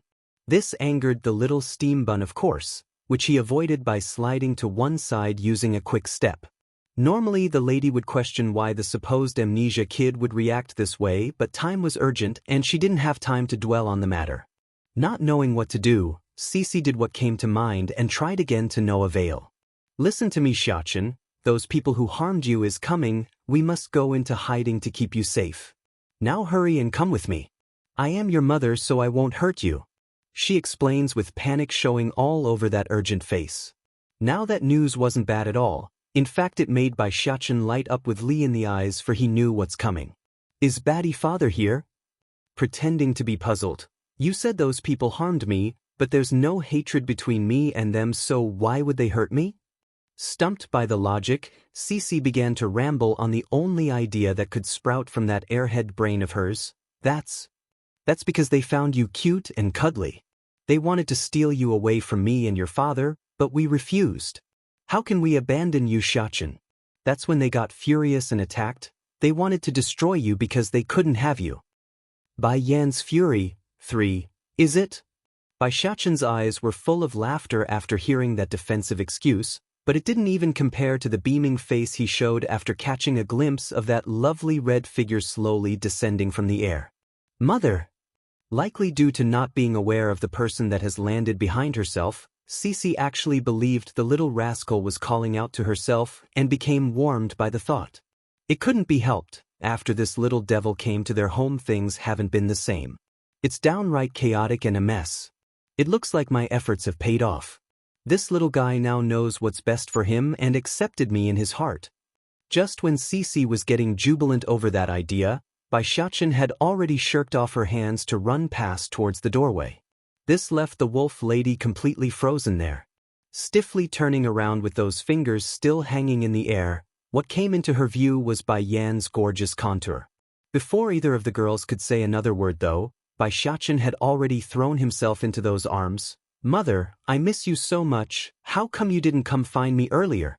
Is it because Baddie father won't let you come? Compared to his previous cunning appearance, the little steam bun was now portraying a pitiful and sad face, like he's been greatly wronged. It couldn't be helped. In the little guy's mind, it's always Ditsong who's the bad person and the one trying to fight him for Bai Yan's attention. In retrospect, the doting mother here on the other hand was flabbergasted by the first comment coming out of her son's mouth. What did Ditsong ever do to make our boy think like this? Am I not here now, sweetie? Tightly embracing the little guy, her face dons a warm smile. It's so nice having a son around. Back over at Cici's side, the wolf lady was frozen all over as an uncontrollable panic shook her entire existence due to the dismay growing from within. How can it be? Didn't he have amnesia? Why would this little thing remember his own mother? As reluctant as Bai Xianxia was about letting go, he did after a long hug. Turning around to face the deceitful witch, his lips had turned into a sarcastic snarl. Oh yeah, I forgot to tell you people. Mother's been feeding me various herbs and drugs since I was little, so I'm immune to most poison. The little drug you gave me have no effect. Faltering backwards over that bombshell of a truth, Cici kept shaking her head like this was some kind of lie. No, this can't be. Is he saying that everything is a lie? The amnesia is a lie? No. Why are you doing this, why? She finally understood why the kid's behavior was so abominably horrible. It's because it's all a act. Puckering his lip to one side like it's something obvious, didn't you want to use me to deal with my baddie father? If so, then why wouldn't I use you to my advantage? Instead of me going to look for him, it's easier to just sit around and wait. With her finger pointed at the rascal, Cici found her tongue tied there. She couldn't utter a word against him as tear and despair slowly filled those eyes. Son, be good and wait here for me. Leaning downward, Bai Yan gives her boy a peck on the forehead to seal the deal. Bai Yan's fury. 4. Under Bai Yan's oppressive and nerve-wracking stare, Cece instinctively cowered backwards and became too afraid to meet that gaze. Even worse, the lady had no more room to cower because there's a huge chunk of all behind her back. Exactly then, right as the wolf lady's lost on what to do, her eyes suddenly caught sight of the familiar contour. "Brother Yu, quickly save me, this boy has been faking it the entire time." What? Trembling in his already injured body, Zhongyu fell over backwards from the loss of balance. He's absolutely white right now as he stared at the little steam bun in incredulous and disbelief. "You bunch of dummies think I will be schemed against with your level of intelligence? I only used your plan to my advantage. Thankfully it's useful and Mother came to find me like I thought." Despite the disastrous and destructive acts he's done so far, like setting fire and stuff, he's behaving like a little angel while in Bai Yan's presence. How can this be? It's over, it's all over. I should have listened to Father's words and kept to the stable life here. If I did, then none of this would be happening. Now not only will I be killed, my entire clan will also fall with me. Bang! With a sudden swinging kick, Bai Yan directly knocks Cece over when the lady showed signs of stepping back. It's excruciatingly painful for the wolf lady to be attacked so heavily and without indication. Sadly for her, Zhongyu seems to have no intention of saving her despite the bleak appearance. To the man, he only wanted to flee right now and save himself at this point. But right as the wolf man's about to sneak away while everyone's attention was preoccupied by his companion, Bai Yan abruptly shoots a glare behind herself and sends a beam of force into the man's ankle. And as if that wasn't enough to subdue the bastard, a powerful aura had come down from the front, crushing him and pressing that body down like a mountain. While Bai Yan and Bai Xiachen both noticed this behavior at the same time and looked over, the kid only showed an astonished face when his eyes fell upon that silvery-haired figure. However, the woman herself was a different story. When the husband and wife met and made eye contact, it was the male who first made a surprised look before turning it into anger. So, for a moment, those who are being suppressed actually thought there's a chance for them to live based on Ditsong's reaction. This was especially true for Zhongyu and Cece. Perhaps the relationship between the king and queen isn't so good after all, otherwise why else would he be so mad? "Is it Di Xiaowan?" asked the man with seething flames spewing out of that tongue. He's furious and didn't remember to catch his breath when speaking. Startled on her face, "What?" Bai Yan's fury. 5. "Is it Di Xiaowan who told you? Is it her who found a way for you to come here? I just knew it's going to be her when it comes to these things. When I get out of here, I'm going to break her leg as punishment." The anger was now seething out of Ditsong's voice when he spoke, making him practically losing control. "That stinking girl knows damn well how dangerous this place is. How can she let Yen come? I'm going to make sure she learns not to cross the line again." Bai Yan narrows her eyes and over that mutter, "Xiachen lost contact and you didn't tell me? And what of it that it's Xiaowan who told me? If it wasn't for her, I would still be in the dark. I knew it. This time I will make sure to beat her till she learns." While the man grinds his teeth in frustration, Bai Yan only snickered a laugh at her husband's childish behavior and reached over to choke him by the collar. In this moment all of the demons and people were dumbfounded by what they saw. How noble is the king! He's someone who would beat the princess if he wants. How can this human woman be so daring to treat the king in this way? It couldn't be helped that they would be so shocked.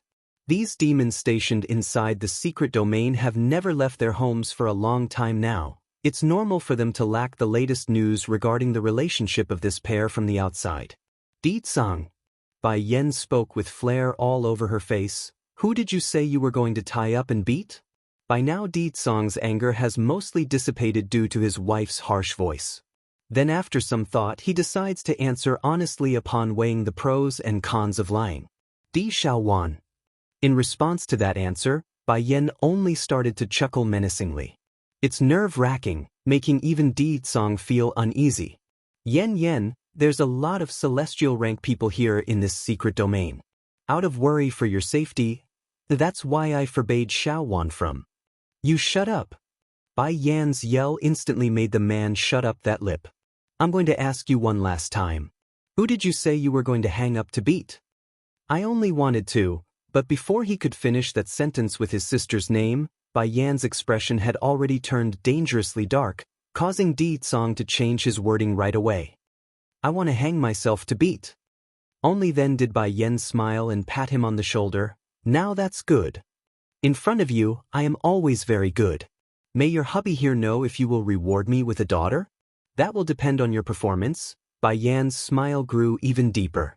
Although she failed to keep the promise between her and the demon princess and allowed Di Tsong to know of the fact.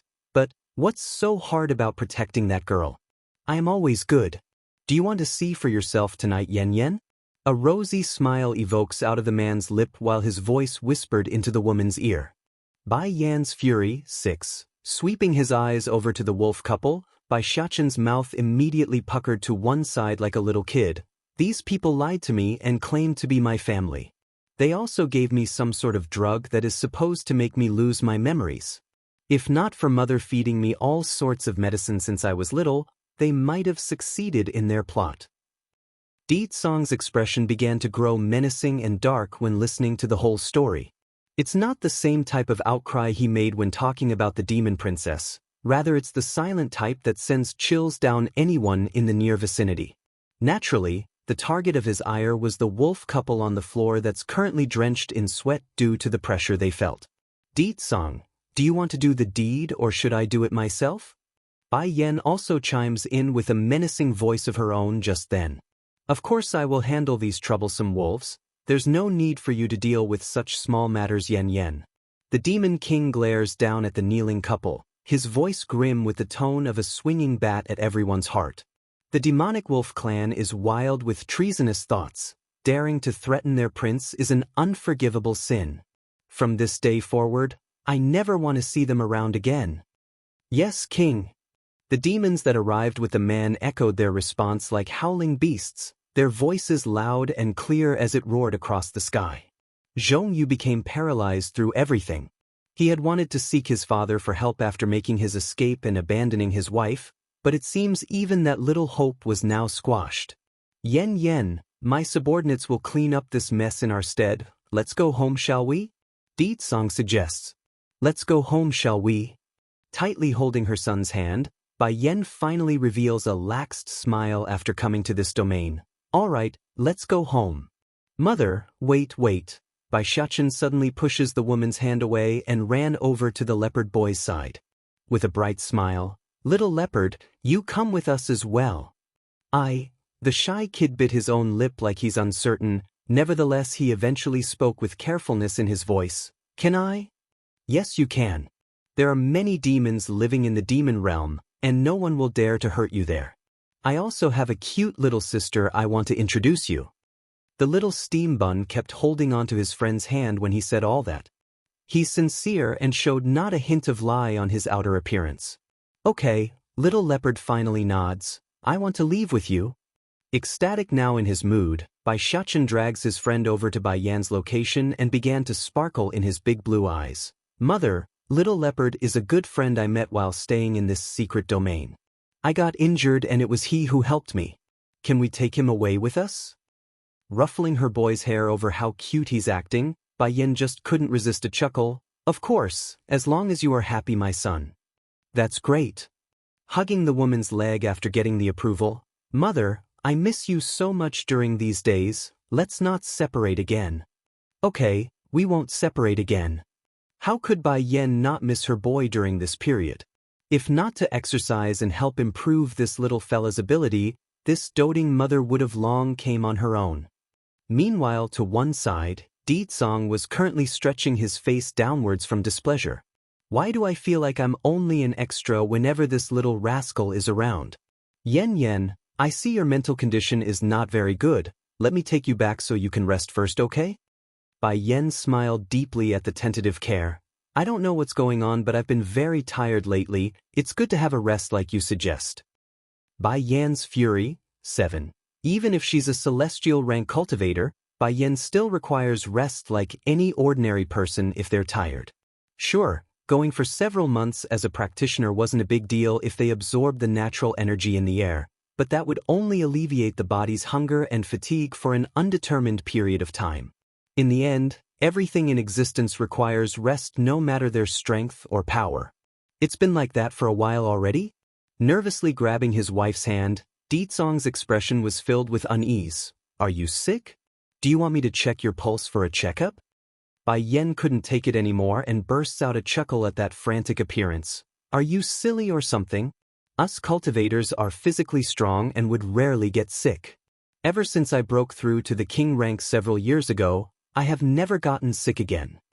Just like how she doesn't need to eat, any virus or bacteria would be incinerated as soon as they come into contact with Bai Yan's body, hence the reason why ordinary folks would say cultivators looked like gods because of the halo glow coming out of their pores.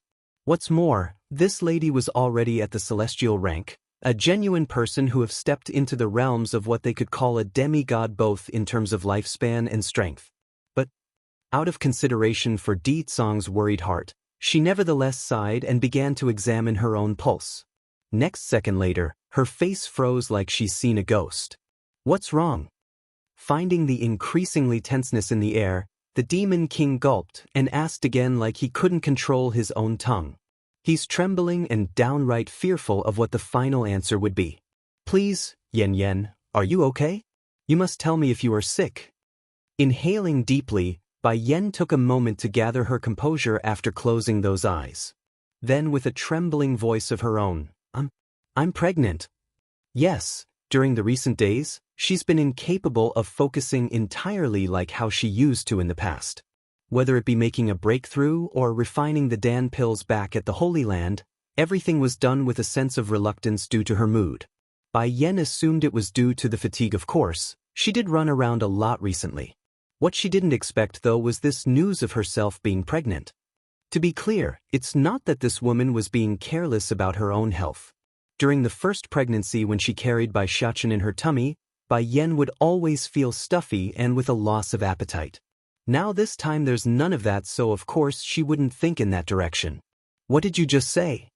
Ditsong didn't move, only standing there like a statue while his expression produced all sorts of colors like a rainbow. Ecstatic? Excitement? Disbelief? Regardless of what his emotions were over this explosive news, the Demon King only knew one thing, and that was he's going to be a father again.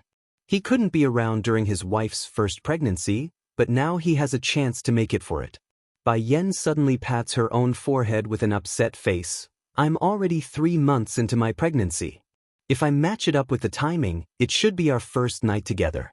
Thank goodness I was able to withstand the lightning strikes when I made a breakthrough several days ago, otherwise this child would have been hurt.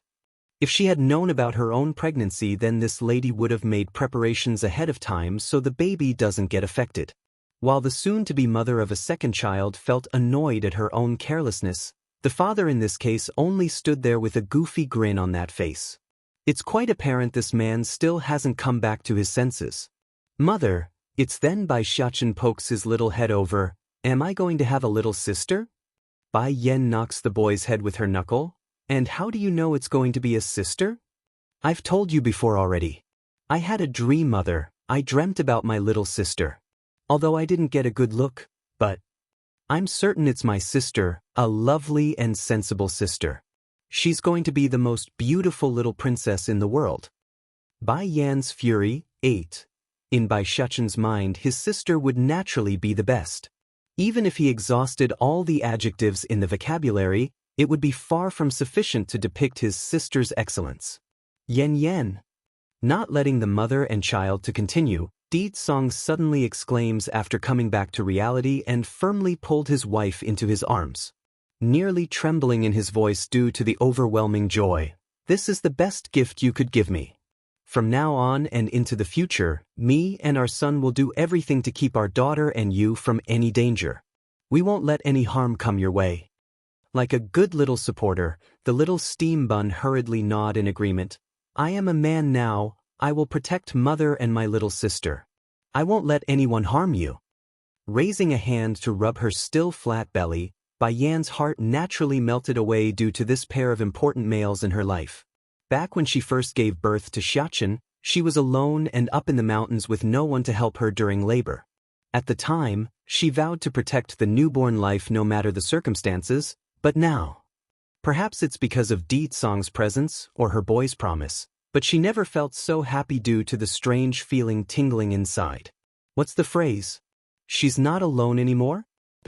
She's no longer alone. She has a family that would go through hardship and share in the happy moments with her. Congratulations, sire. Congratulations to the future princess. Song's followers all kneeled again, their heads showing joy as well at the future baby that would come into this world.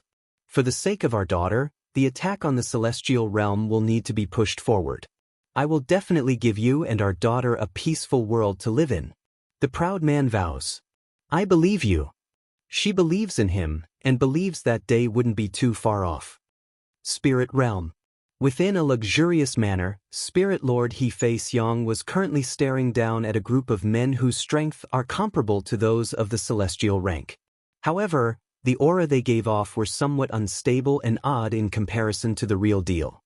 Everyone, I'm sure you've all heard about my son's death at the hands of those animals in the human world not long ago. You're all gathered here today because I want to make an announcement. I've gotten word from a reliable source that Demon King Song is currently not inside the demon realm. Curving those lips into a dark, menacing grin. Without their king, those animals are not a threat. As for that demon princess, the girl only knows how to play and wouldn't be able to stand up against us, so. Narrowing his eyes in now, his voice grew cold and frosty. I've made my decision. Everyone is to follow me to attack the human world. I must get my hands on that miracle. By then, I won't even need the secret method in my possession to produce these fake celestial rank cultivators. Afterwards, that whatever demon king will fall like all the rest. Your subordinates will follow and obey.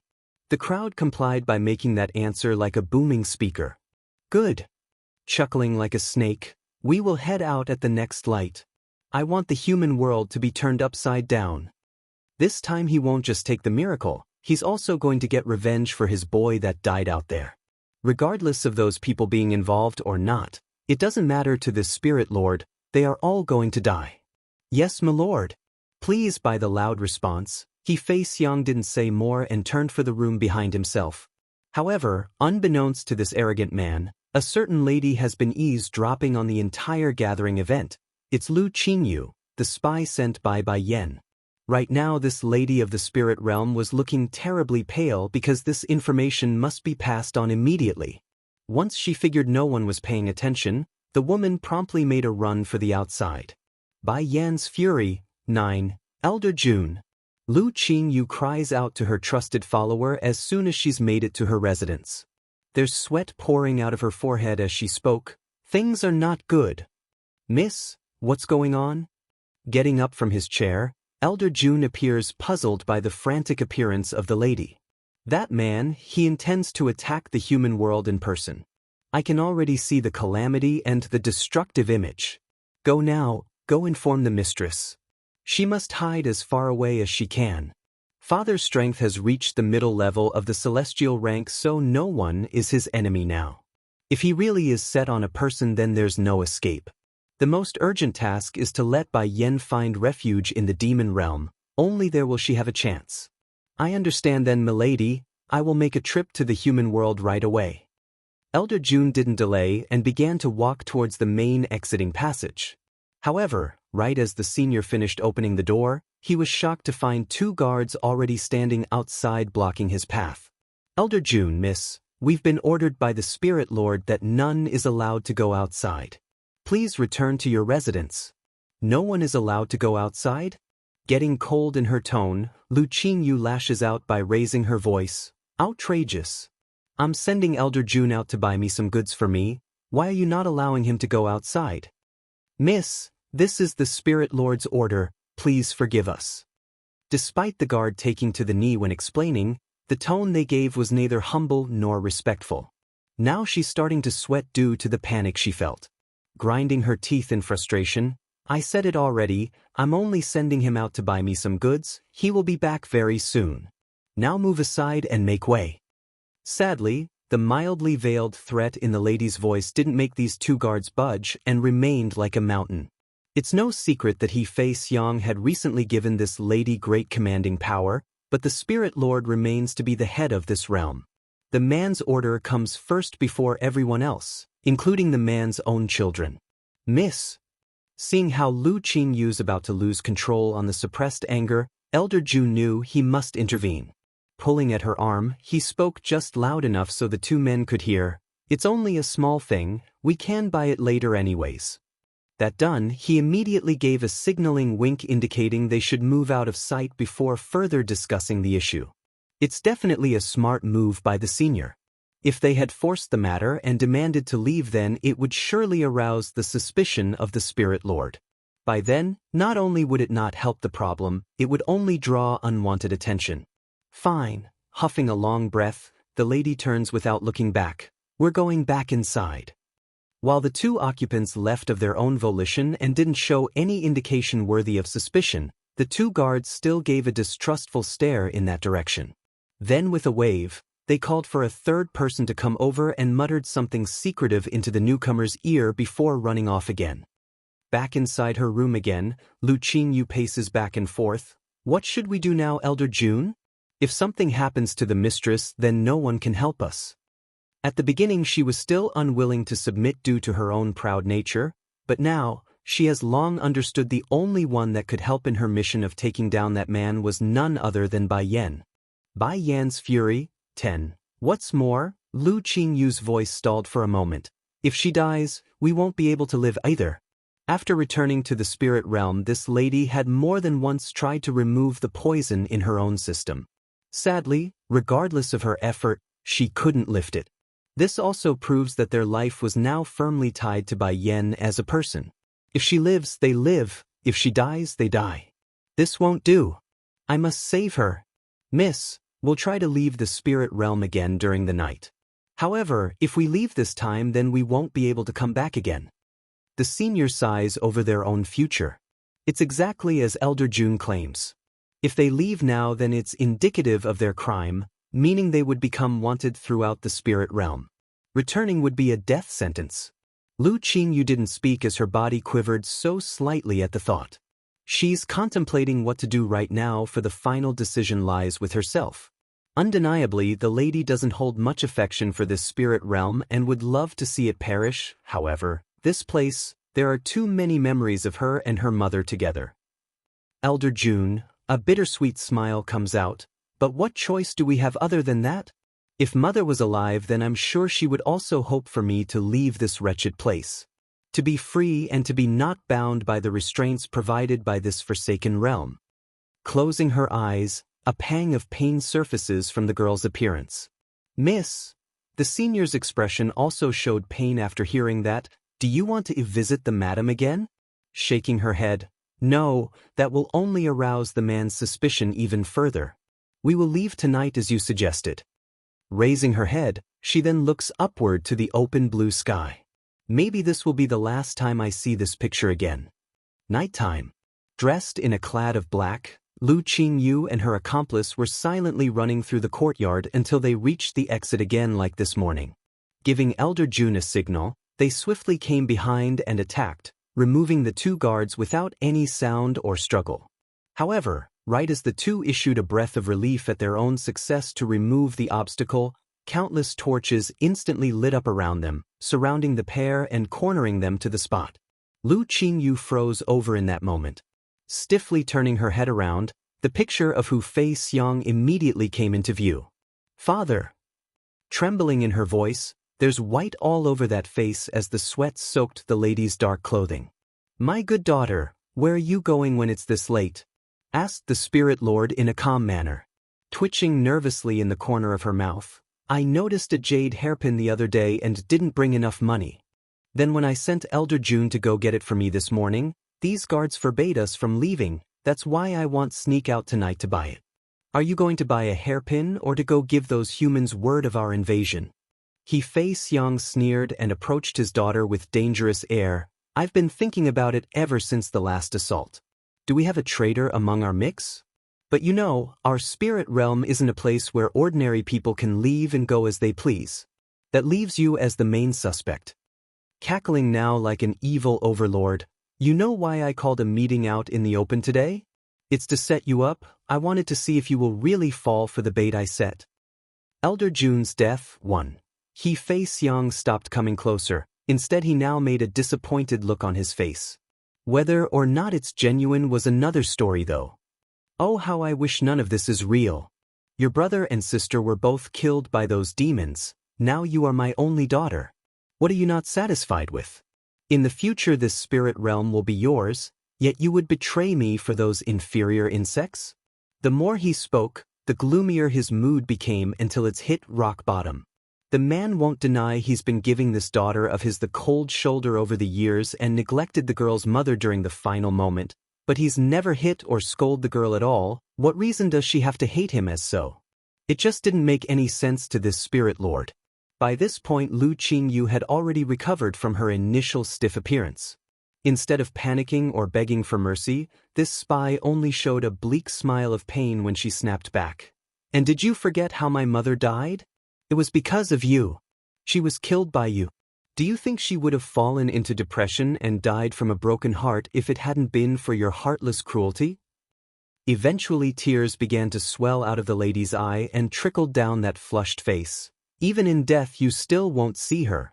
And me, you won't even allow me to take on your surname after I was alone. I hated you for what sort of cruelty you've shown me and my mother. Is it because my mother got that incurable disease and became ugly? Is that it? Because she's not beautiful anymore that you would abandon her and me? Fei Xiang's expression had grown incredibly ugly right now. Yes, he stopped caring about the girl's mother because of that disease which made the woman age and become an old hag. But it's not like he's going to shout this truth out for the world to judge. So for that you would betray me? Would kill your own brother? Losing any sort of disappointment from the eye after remembering his son's death, the spirit lord now got all red in the face like he's staring at the enemy instead of his own blood. Snickering with sarcasm in her voice, "Brother? That kind of person is not fit to be my brother. From young to old, that person had constantly abused me.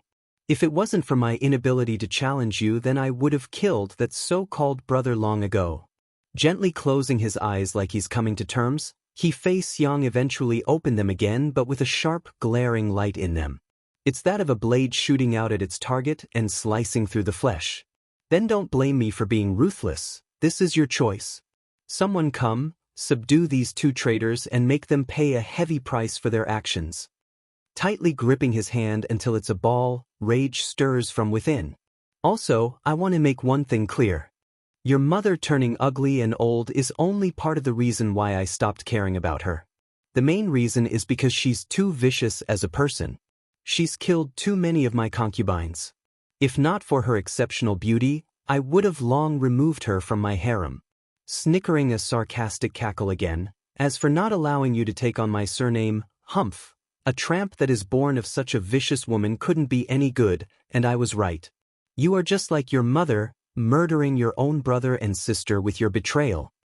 Inhaling deeply like she's suppressing her own indignation, Lu Qingyu forcefully held back the tears because her own pride wouldn't allow it. No matter how vicious I am as a person, I am nowhere close to your level. So what if I killed my own brother? You would kill your own wife. We're not that different. Elder Jun's death, too. Humph. The lady's words sounded very unsavory to the man's ear as he huffed a grunt. Waving his men from behind to move forward. What are you all still standing around for? Go tie this girl up.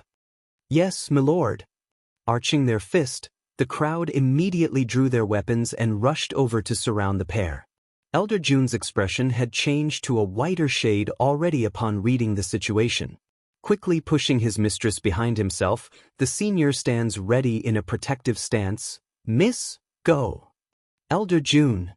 Biting her own lip, Lu Qingyu knows what her faithful subordinate meant by that holler.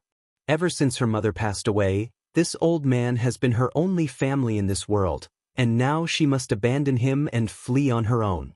Miss, quickly leave. Don't forget you must still avenge the madam. Finding there's no movement behind himself, Elder Jun cries out for the second time to urge the lady's departure.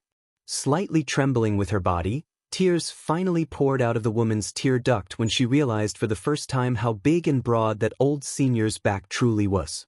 Never in her life did Lu Qingyu feel so helpless and ashamed than now when she turned to run. "Want to go?" Fei Xiang sneered and pounced with his full might in pursuit.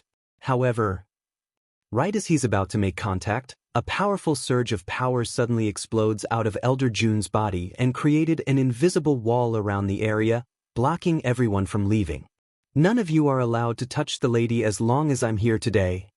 That year it was the madam who saved him from a lethal injury, and it was from that day he swore to forever serve that amazing female.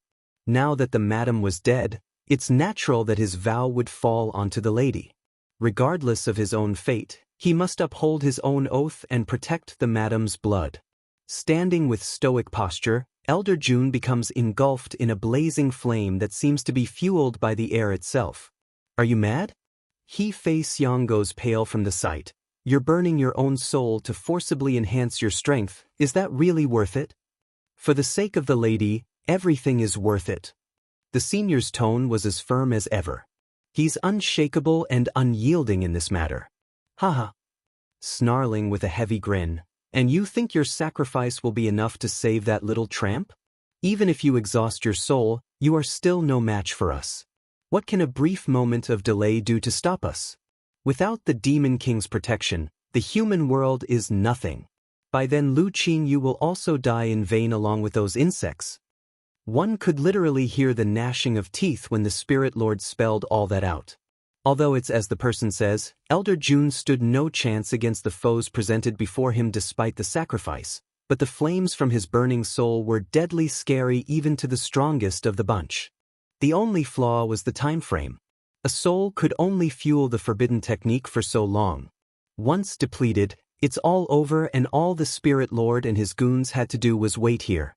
Firm and expressionless still on his face. "The spirit realm will eventually perish. Pity though the madam is buried in this dreadful place along with you bastards. No matter, I'm sure the lady will return one day and transfer her grave to a happier location." Perhaps his own remark had brought back the memory of that beautiful and proud woman, but Elder Jun's pale face was now showing a deep smile that could only be found in someone that truly held deep emotions for another. Elder Jun's death. 3. Quit dreaming. Making a crunching noise from his fist, one could literally see the veins popping across Fei Xiang's flushed face. "My spirit realm will never perish." Haha. Breaking out into hysterical laughter, Elder Jun's madness reverberates across the darkness as the tears slowly trickle down his cheek. The reasoning? It's because the old man could already see the person whom he longed for all these years. It's his former mistress. She's beckoning him to cross over to the other side with that smile. A clear sign his life has come to an end. Sadly, before this faithful follower could reach out with his old hand to grasp onto that illusionary shadow, it was too late. Right before those fingers could make contact, his body began to disintegrate and wash away by the bristling breeze of this cold night. Before anyone knew, his entire existence was gone. It's as if he never existed in this world. Back over at Lu Qingyu's side, the lady was still in the middle of fleeing through the thick forest when her heart felt something snap and made her stop on the spot. Turning her head around, her eyes dilate in horrific sadness. Elder Jun. Tears wouldn't stop dripping down her beautiful face. She's quivering instead of openly crying her hearts out, all because she's afraid of drawing attention from anyone that might be lurking nearby. After a long while, the lady finally stopped whimpering and grew hard and cold in the face. "Don't worry, Elder Jun, I will one day avenge you and make these people turn to dust for what they've done." Giving one final glance at the light that's quickly drawing closer, Lu Qingyu didn't hesitate anymore and sprinted for the darkness and away from the source of her sorrow. Moments after the girl fled, several celestial rank masters promptly landed on the spot, their gaze sharp as they scanned the area. If we're not wrong, the mist should have fled in this direction. The Lord's order, her ladyship must be exterminated on sight. Despite her will and effort, it didn't take long for Lu Qingyu to notice the powerful auras that's rapidly closing in on herself.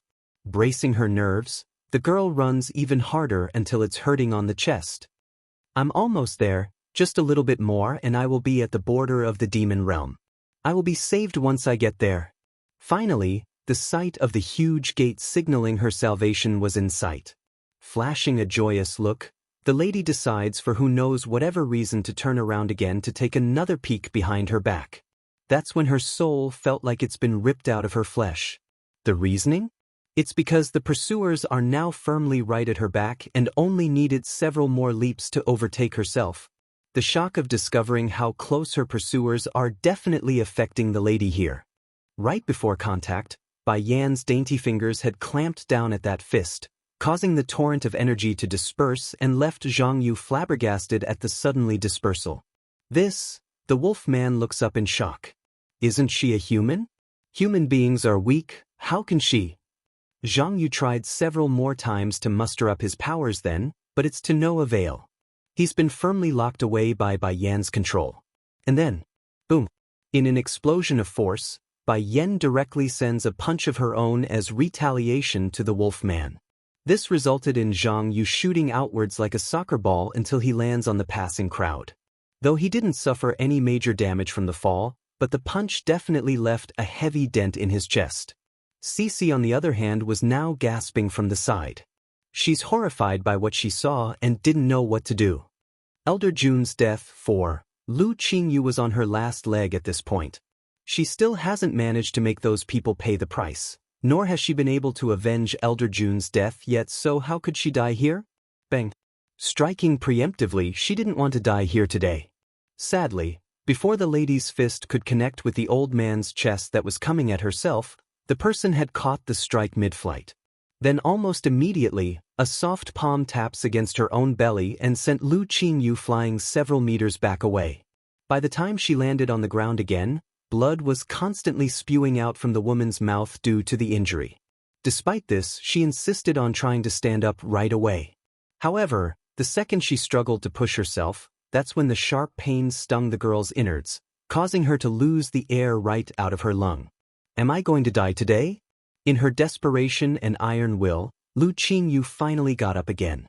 With her best effort, she limps toward the celestial rank masters that's watching with open indifference to the lady's struggle. Today, even if I must die tonight and be buried on this earth, I still want you all to pass on a message to that old bastard.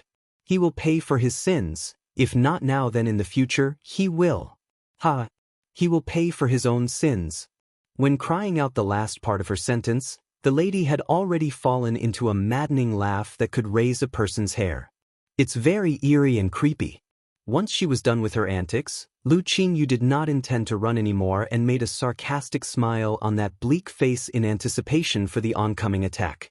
Against this behavior, the pursuers didn't say much, only exchanging a glance among themselves before releasing a glow of green around their fists. They know very well what this girl could do or what she couldn't do. If they so much as slapped her with their current strength, it's still more than enough to kill her on the spot at this point. Who is so bold to fight at the demon realm's gate?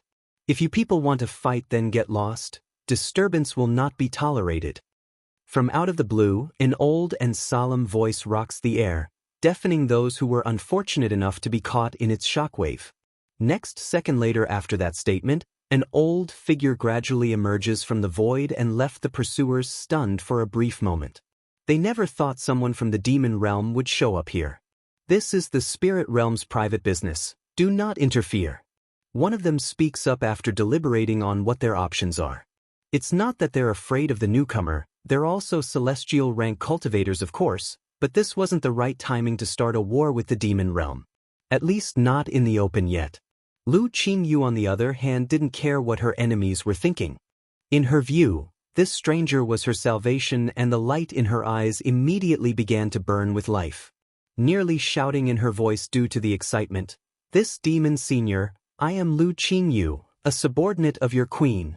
Please save me." That did it. Right before the newcomer wanted to leave, he stopped after hearing the lady's screaming plea. Turning to stare down at the female, a frown appears on that old face. "Did you just say our queen is your mistress?" Nodding fast to answer, "I've already submitted myself to her before. Her Highness can prove my identity. I beg you, please save me, these people want to kill me." Those pursuers never expected Lu Qingyu would be related to Bai Yan. Exchanging a look between themselves for the second time, they were of the same opinion and that they couldn't wait any longer. Whether this newcomer was dangerous or not, it doesn't matter. Their only mission was to kill the lady, and that's exactly what they are going to do. However, right before the group could rush in front to pummel that body to mush, the old senior in the air finally took action. In a flash, he was now in front of Lu Qingyu's presence and blocked off any chance for these men to reap the girl's life. Elder Jun's death. 5. With a banging sound of explosive nature, the force from the old senior's punch promptly flew towards the nearest pursuer, causing that unfortunate individual to blow apart from the chest area and allowing the blood to spray out like a fountain. As for the remaining two poor fools, they are also too late to flee. Before they could react or know what's happening, a razor-sharp blade that looked like a claw had swiped across their belly, causing their innards to fall out and creating a grotesque scene of gore. Upon witnessing how easily the three had fallen while she herself fled like a frightened rabbit earlier, Lu Qingyu didn't know what else to say. One thing's certain though, she doesn't need to run anymore, nor does she need to fear at this point. Arching her fist to show respect. "Thank you for the generous save, sir. You just said you're our queen's servant?" The old man furrows that brow as he spoke. "I hope you are not lying to me, otherwise I will make your death even worse than these people." "Do not worry, sir, you will know I'm speaking the truth as soon as we meet Her Highness." Only with that promise did the senior release the frown. "You don't need to keep calling me sir. I am First Elder of the Demon Realm, so you can call me that. By the way, why are these people hunting you?" Lu Qingyu's body quivered for a second upon remembering her goal. That face showing a touch of hate as she spoke. "I am the Spirit Lord's daughter. Not long ago, because I was fed a type of poison, I am now Her Highness's servant." She made no effort to hide the part about her origin. It's true the lady didn't submit willingly at first, but now she's fully on by Yan's side. "But Mistress didn't keep me by her side and sent me back to the spirit realm. She wanted me to spy on that man." Of course, the man she's referring to was He-Fei Xiang, the Spirit Lord. The girl would never call that man her own father, one because he's not worthy, and the other she hates him to the core. So, when I learned that man was going to attack the human world himself, I conspired with my only follower Elder Jun to inform the mistress. What me and my follower didn't expect was how devious and sly that man was. He long suspected us and set a trap just waiting for us to fall in. Out of desperation, Elder Jun sacrificed himself to let me run to this point. Throwing herself to the ground in a bowing posture, her face sobbed with tears. "First Elder, please take me to see my mistress. If we wait any longer, then it might be too late." Raising the girl from the floor with his own hands, First Elder didn't rush and explain the issue here. "Her Highness is not here in the demon realm, nor is she in the human world, so you won't be able to see her for now. But you can follow me back to the palace and wait for the queen." "Then what about those in the human world? That man already knows of my betrayal. He will surely rush to attack that land. A river of blood will flow if we don't act." First Elder didn't comment on that. "Come back with me first, we will discuss this at the palace and make arrangements." "Okay." Clenching her lip, Lu Qingyu knew this was the best option at the moment. What's more, she's very aware of Bai Yan's relatives being in the human world still, so the demon realm wouldn't ignore their presence. Not wasting any more time, First Elder turned for the gate leading into the demon realm with Lu Qingyu in tow. And thanks to his identity, the demons patrolling the palace didn't stop the pair or check the lady's identity. The whole trip was smooth and unobstructed. However, it doesn't mean the senior would just simply trust a random lady he met in an outing. Right after he left the girl to her own bidding in the room he arranged for her, First Elder immediately called for a palace guard and muttered something into the other person's ear. "Keep a close eye on her." "Yes, First Elder." The guard arched his fist and complied by retreating into the shadow. P1, Elder Jun's death. 6. It's right as the palace guard was about to leave that he called out again. "Hold on, go call the rest of the elders from the council, I have something to discuss with them." "Yes, Elder." Half a ring later, the other elders of the demon realm have all gathered and were walking through the main entrance. It's obvious they still didn't know what's happening because their faces were filled with smiles. "First Elder, is there a reason for summoning us all?" Softly issuing a sigh at his gathered brothers, First Elder began to explain, knowing this news wouldn't be what they want to hear. Yes, I got something big to tell you all. His words promptly removed the smiles from their face. Please don't scare us, First Elder. Is something the matter? Don't tell me, are those bastards from the celestial realm attacking? Seventh Elder had the smallest courage among the group, so he's the one who spoke with that trembling voice. It's not us here in the demon realm, it's the human world. I've gotten wind that the spirit realm intends to do something big over there, and the Queen's family will also be caught up in the mess. I've called you all here because I need you all to be ready. Pausing to let his words sink in, he continues, we will be setting off for the human world in a bit.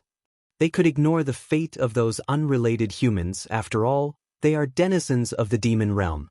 However, Bai Yan's human family have to be cared for, otherwise the king would tear them apart after they return from the secret domain. Understood. Fourth Elder also spoke up now after they all confirmed with that cry, First Elder, are we heading out right now? Yes, we will go right away. Showing a heaviness in his eyes, First Elder seems to have remembered another crucial factor. Also, this matter must be kept secret from the princess. I do not want her demanding to come with us to the human world. The danger is too great to involve the princess. In First Elder's opinion, Di Xiaowan's strength still hasn't recovered to the level of prior years. Even if the girl does follow along, she would only be a baggage and cause more trouble than good. Therefore, the optimal choice would be to keep her in the dark. Suddenly, the old senior's ear pricked up like he's heard something. Hurrying to gaze upward, a flash of joy sparkles in his old eye. First Elder, what's wrong? Did something else happen? The gathered crowd did not understand the change in their brother's mood and asked in haste. The entrance to the secret domain is open again. His Majesty is likely back. In this demon realm, the only ones capable of opening the domain other than himself would be Di Tsong and State Teacher. Since the entrance was being opened from the other side, it could only mean one thing. That's great, His Majesty is back. The rest of the elders also raised a smile on their faces. In their view, as long as their king was back, then those from the spirit realm would never succeed. Someone come. Making a cough to clear his throat, First Elder didn't forget about the anxious lady. Go bring Miss Lu Qingyu to the side hall, I will go meet her in a bit. Confused by his brother's words, Fourth Elder attempts to get more detail. Who is this Miss Lu Qingyu? That, she is the daughter of the Spirit Lord. According to her claim, she's the Queen's servant. I didn't fully trust her, so I had the girl stay in a corner of the palace under close watch. I don't dare to let her wander around until I can confirm the truth in her words. Shaking his hand to end the discussion, but enough of us talking here, let's go meet the king and queen first. The rest of the elder council didn't object to the idea and followed from behind. They're also of the idea to meet Di Tsong before continuing this conversation. P2, Elder Jun's death, 7. At this moment within a valley, a flash of bright brilliance booms out of thin air and materializes a bronze gate that swung wide open at the same time.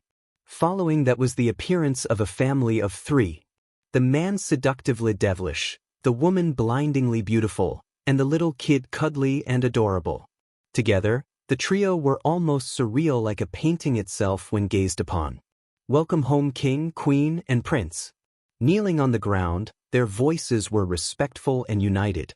As usual, Di Tsong's expression remains as indifferent as ever when he waved his hand to push the group back up from the ground with his power. Did anything happen while I was away from the demon realm? First Elder was hesitant to report the various incidents but did so out of loyalty. A lady by the name of Lu Qingyu came tonight and seeks an audience. She claims to be the queen's servant. Lu Qingyu is here? Bai Yan sounded surprised and startled by the news. Did something happen in the spirit realm? Go, bring me to her. Yes, queen. Now that he's confirmed the two ladies' connection, First Elder's last bit of unease finally dissipated. He's afraid of bringing a spy or assassin into the fold. If anything happens to the king or queen, then it would be him who's the cause. He would become a sinner. While Bai Yan and Di Tsong headed out to conduct their business, Bai Xiachen and his little friend was left behind to do their own thing for now. Don't worry, little leopard, there's nothing to be afraid here. I am the prince, no one will try anything. Finding the unease hovering around his friend's behavior, the little steam bun attempts to reassure the boy. It's not that the leopard boy didn't trust the little prince or the influence he wields, but he's always lived alone until now. To come to a place filled with so many of his kind at once, he's just not used to the large company. Let's go, I'll bring you to play at Auntie Suzaku's place. She loves children, so I'm sure she will like you too. Unlike First Elder, who had left the premise in order to lead the couple away, the remaining elders were still here. When they overheard the kids' comment about bringing the leopard boy to meet that great one, it's equivalent to a grenade being thrown in front of their faces ready for exploding. Hurrying to block the kids from going, "Prince, this isn't right. Lady Suzaku hates being bothered by outsiders. I fear she might hurt your friend if you go." Bai Xiachen immediately puckers his lip up. "How can that be? Auntie Suzaku is great and nice. I'm sure she will like my friend. Come little leopard, let's go." Without looking back, the leopard boy followed along like a good friend that he was. Since Bai Xiachen claimed that Auntie Suzaku wouldn't hurt him, then of course he's going to believe him. As if a couple of strangers could change his mind? Finding how the little steam bun wouldn't listen to their advice, the remaining elders all twitched in the corner of their mouth. As much as they would want to stop the tragedy that's going to unfold, blocking the prince was something they didn't have the guts to do. Side hall. Lu Qingyu had been pacing back and forth after being brought over to this location. She's full of urgency on the face when the door swung open and in came that stunning couple whom could wow the world. "Mistress!" Bang! Not a hint of hesitation, she plops to the ground into a kneeling position, her face full of tears as that shoulder quivered with emotion. "You're finally back." Growing serious on the face as well, Bai Yin knew this couldn't be good and asked with sternness, "What happened?" With biting lips, "That man is already rushing towards the human world with most of his main fighting force. Mistress, if we don't do something soon it will be too late." "What?" Trembling from the shock, Bai Yin nearly stumbled over when she took a step backwards. Fortunately Di Tsang was around. Right as the woman's about to tip over, his hands immediately reached around to catch her by the shoulder. Elder Jun's death, 8. It took a long while before Bai Yin could digest the news. "Di Tsang, I want to go back to the Holy Land." "Okay, I'll go back with you," the Demon King softly replies. Gradually, his voice turns cold and menacing. "If those from the spirit realm dare to touch my father-in-law, then their existence will no longer be needed." "You're right, the spirit realm's existence is no longer needed." Agreeing with her man, Bai Yan's frosty face told everyone her sore spot had been hit this time. As a consequence, something drastic and terrible was going to happen. It's then several elders also came in at this moment, making it less complicated for her to give the next order. "First Elder, you gather a force to attack the spirit realm. If there are those who are willing to surrender, then you can lock them into a slave contract. For those unwilling to surrender, you don't need to keep them around. They will pay for trying to touch my family again and again. Furthermore, I have here a bunch of Godhood Dan pills. You and the other elders take one each." "Godhood Dan pill?" First Elder spoke up due to the doubt they had. "Queen, these Godhood Dan pills can help those at the saint rank break through to the celestial rank in one go and without side effect." After throwing this bomb out there, Bai Yin didn't say more and turned for the exit. However, right as she does so, Lu Qingyu's voice interjects. "Mistress, can they take me too if they're going to the spirit realm?" No response came, but it did make the woman herself stop to listen to the next bit. "Elder Jun died in order to protect me from those bastards. I want to avenge him with my own hands." "Fine, you go with them." After a brief musing, Bai Yin gives the go-ahead. "First Elder, take her with you." She didn't get the full story yet, so the death of that old senior was news to her, and an unexpected one at that.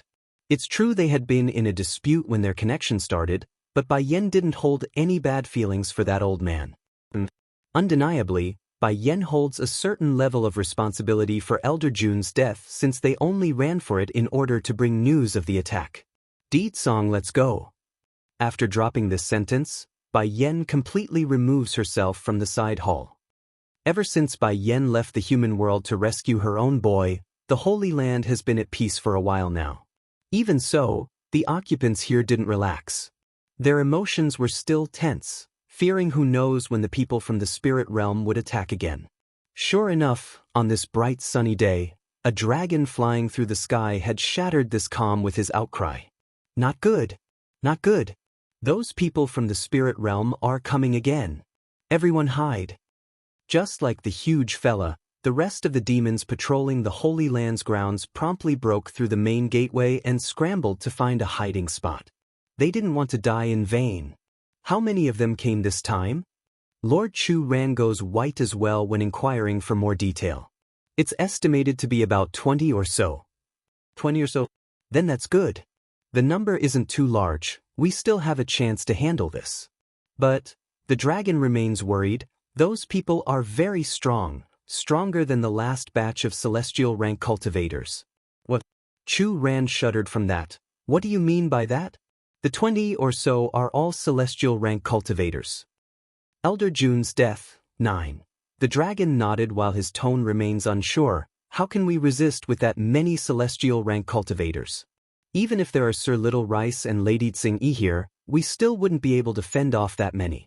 Lord Chu Ran remained silent for a while. Turning to Bai Chang Feng of the medicine sect and the rest, he finally spoke. Since we are all at the celestial rank now, we must shoulder the responsibility. Later when the enemies come, let us go confront them until Bai Yan's return. Maybe we will still have a chance at salvation if that lass comes back. Okay. Bai Chang Feng then turns to the crowd behind himself after giving that confirmation. You all wait here, no matter what happens next, do not come out. After throwing that order down, he left for where the Holy Lord stood without any regret in his behavior. Against this picture, Little Rice could only shake his head in acceptance. Tsing, get on my back, we will also go stop those people. The dragoness didn't object to the idea. In a smooth flip, she was now up on the tiger's back and off they went like the wind itself. Meanwhile, over at the main gateway, the two doorkeepers were still standing in their post. Despite the shivering appearance, they didn't leave. One for a sense of duty, the other being Lord Chu Ran still hasn't given them permission. Lord. One of the guards whimpers a cry after Chu Ran and his party came out. The master of this place nodded, understanding what the man wanted to say. Don't worry, go back inside. Remember, no matter what happens, do not come out. Yes, Lord. Needing no further urging, the two loyal gatekeepers immediately turned tail for the inner reaches of the Holy Land. Seeing that everyone has left, Lord Chu Ran then casts his gaze upward until it's staring straight towards the open sky of the morning horizon. Smiling bitterly, I never thought I would be fighting alongside you guys one day. Ho ho, and I never thought I would be Chief Wu Wei's in-law either. Bai Chang Feng chimes in as well. Although I have a lot of dissatisfaction with this old guy, but at least he's trying to make up for it. If my daughter comes back then, I guess he would be a good relative. Perhaps it's the moment of death drawing near, but the grudges they held between themselves no longer seem to matter. Instead, their voices are carrying traces of regret. Sighing at the mentioning of his name, Chief Wu Wei also speaks up. I'm sure she will return one day. My son Yunfeng is still waiting for her, you don't need to worry about that. After saying that, the Misty Fairy House's chief then turns to his own wife with gentle care. My love, are you afraid? Jun Tianyu immediately responds with a shake of her head. I am not afraid, the only worry I have is Yunfeng and his brother. If the spirit realm attacks only us then that's that. The thing I'm concerned about is those people slaughtering the rest of the human world. In that case, I fear Yunfeng and them might encounter further danger. For a while, none of the old seniors present knew what to say. They too are worried for the youngsters if they fall today. In contrast, Hualuo and her group of faithful followers didn't speak, only quietly waiting for the enemy's arrival. To these people who were once struggling to survive at the bottom of the feeding barrel, death wasn't something they feared, it's humiliating themselves without putting up a fight. Then without giving them more time to dwell on or lament the matter, several powerful auras hit the group like a powerful tidal wave. All faces turned a shade whiter as they gazed up to the source in the sky. Elder Jun's death, 10. In the endless sky, more than 24 figures stands floating there against the bristling breeze. Their eyes are sharp and menacing as they stare down at the defenders of this holy land. He's a middle divine. Xing Yi's complexion changed greatly upon recognizing the power of the leader. What is a middle divine? Bai Changfeng turns around and asks the dragoness with a furrowed forehead. Take you all for example. Since you only recently broke into the celestial rank, you would be considered bottom divine. Then there are the middle divine, high divine, demi-divine lords, divine lords and true celestials afterwards in that order. Bai Changfeng and his peers were all stunned by this news. They did not expect there to be so many variations within a single rank which was non-existent in the previous levels prior. Furthermore, how are they supposed to fight someone that's a whole tier higher than themselves? So it's you insects down there who killed my boy? He Fei Xiang glares down at the group below on the ground, his eyes slowly narrowing into a sharp slit that could shoot daggers if he tried. Little Rice was the first to step forward. I am the one who killed your son, what about it? That bastard dared to cross my mistress and her family, he deserves to die. Boom. Exploding with power, He Fei Xiang completely releases his aura to press down at the tiger. As a result of this feat, Little Rice nearly crumbled into the dirt due to the mountainous pressure. Despite his bones being nearly crushed and making a creaking sound, the stubborn tiger didn't relent and forcefully pushed himself back up through gritted teeth. Little Rice. Going white from this, Xing Yi exclaims and hurried over to her companion's side to help support him. Then with fierceness in her own eyes, glares right back up to the Spirit Lord in retaliation. Humph. He Fei Xiang huffs a grunt upon seeing the resistance. What wrong did my son do? You insects took his life and is still unrepenting. Now I will make you all pay for his death. But surprisingly enough, having this many celestial rank cultivators gathered in one place did catch the Spirit Lord off guard. Now it made sense on why his son would perish during the first assault. It looks like I really did underestimate these people. If I had known there are so many variables involved, I never would have sent him along. Your son killed so many innocent people, and he wanted to slaughter the entire continent of its occupants. You're telling me that's not wrong? Xing Yi snickers a laugh of irony at the man's logic. Haha. The Spirit Lord went mad with laughter at that rebuda, allowing his echoing voice to spread across the entire Holy Land. Nothing but a bunch of insects, as if their lives are comparable to my son's life? He came at my order. He did no wrong. On the contrary, you bunch here are unforgivable. How dare they compare my boy's value to themselves? He's hundreds if not thousands of times more important. Spirit Lord, one of the old elderly attackers spoke up then. I get the sense that they're trying to stall for time. We shouldn't waste any more effort with their nonsense, so let's just kill them. He Fei Xiang nods with indifference at the idea, his bloodshot eyes sweeping through the group beneath. Today this world will know my wrath. I will use the blood of all your lives to honor my son. Lord Chu Ran of the Holy Land knew a battle was inevitable at this point. Taking a deep breath, he draws his long sword and charged for the group of attackers that's also moving for his position after they got permission to begin.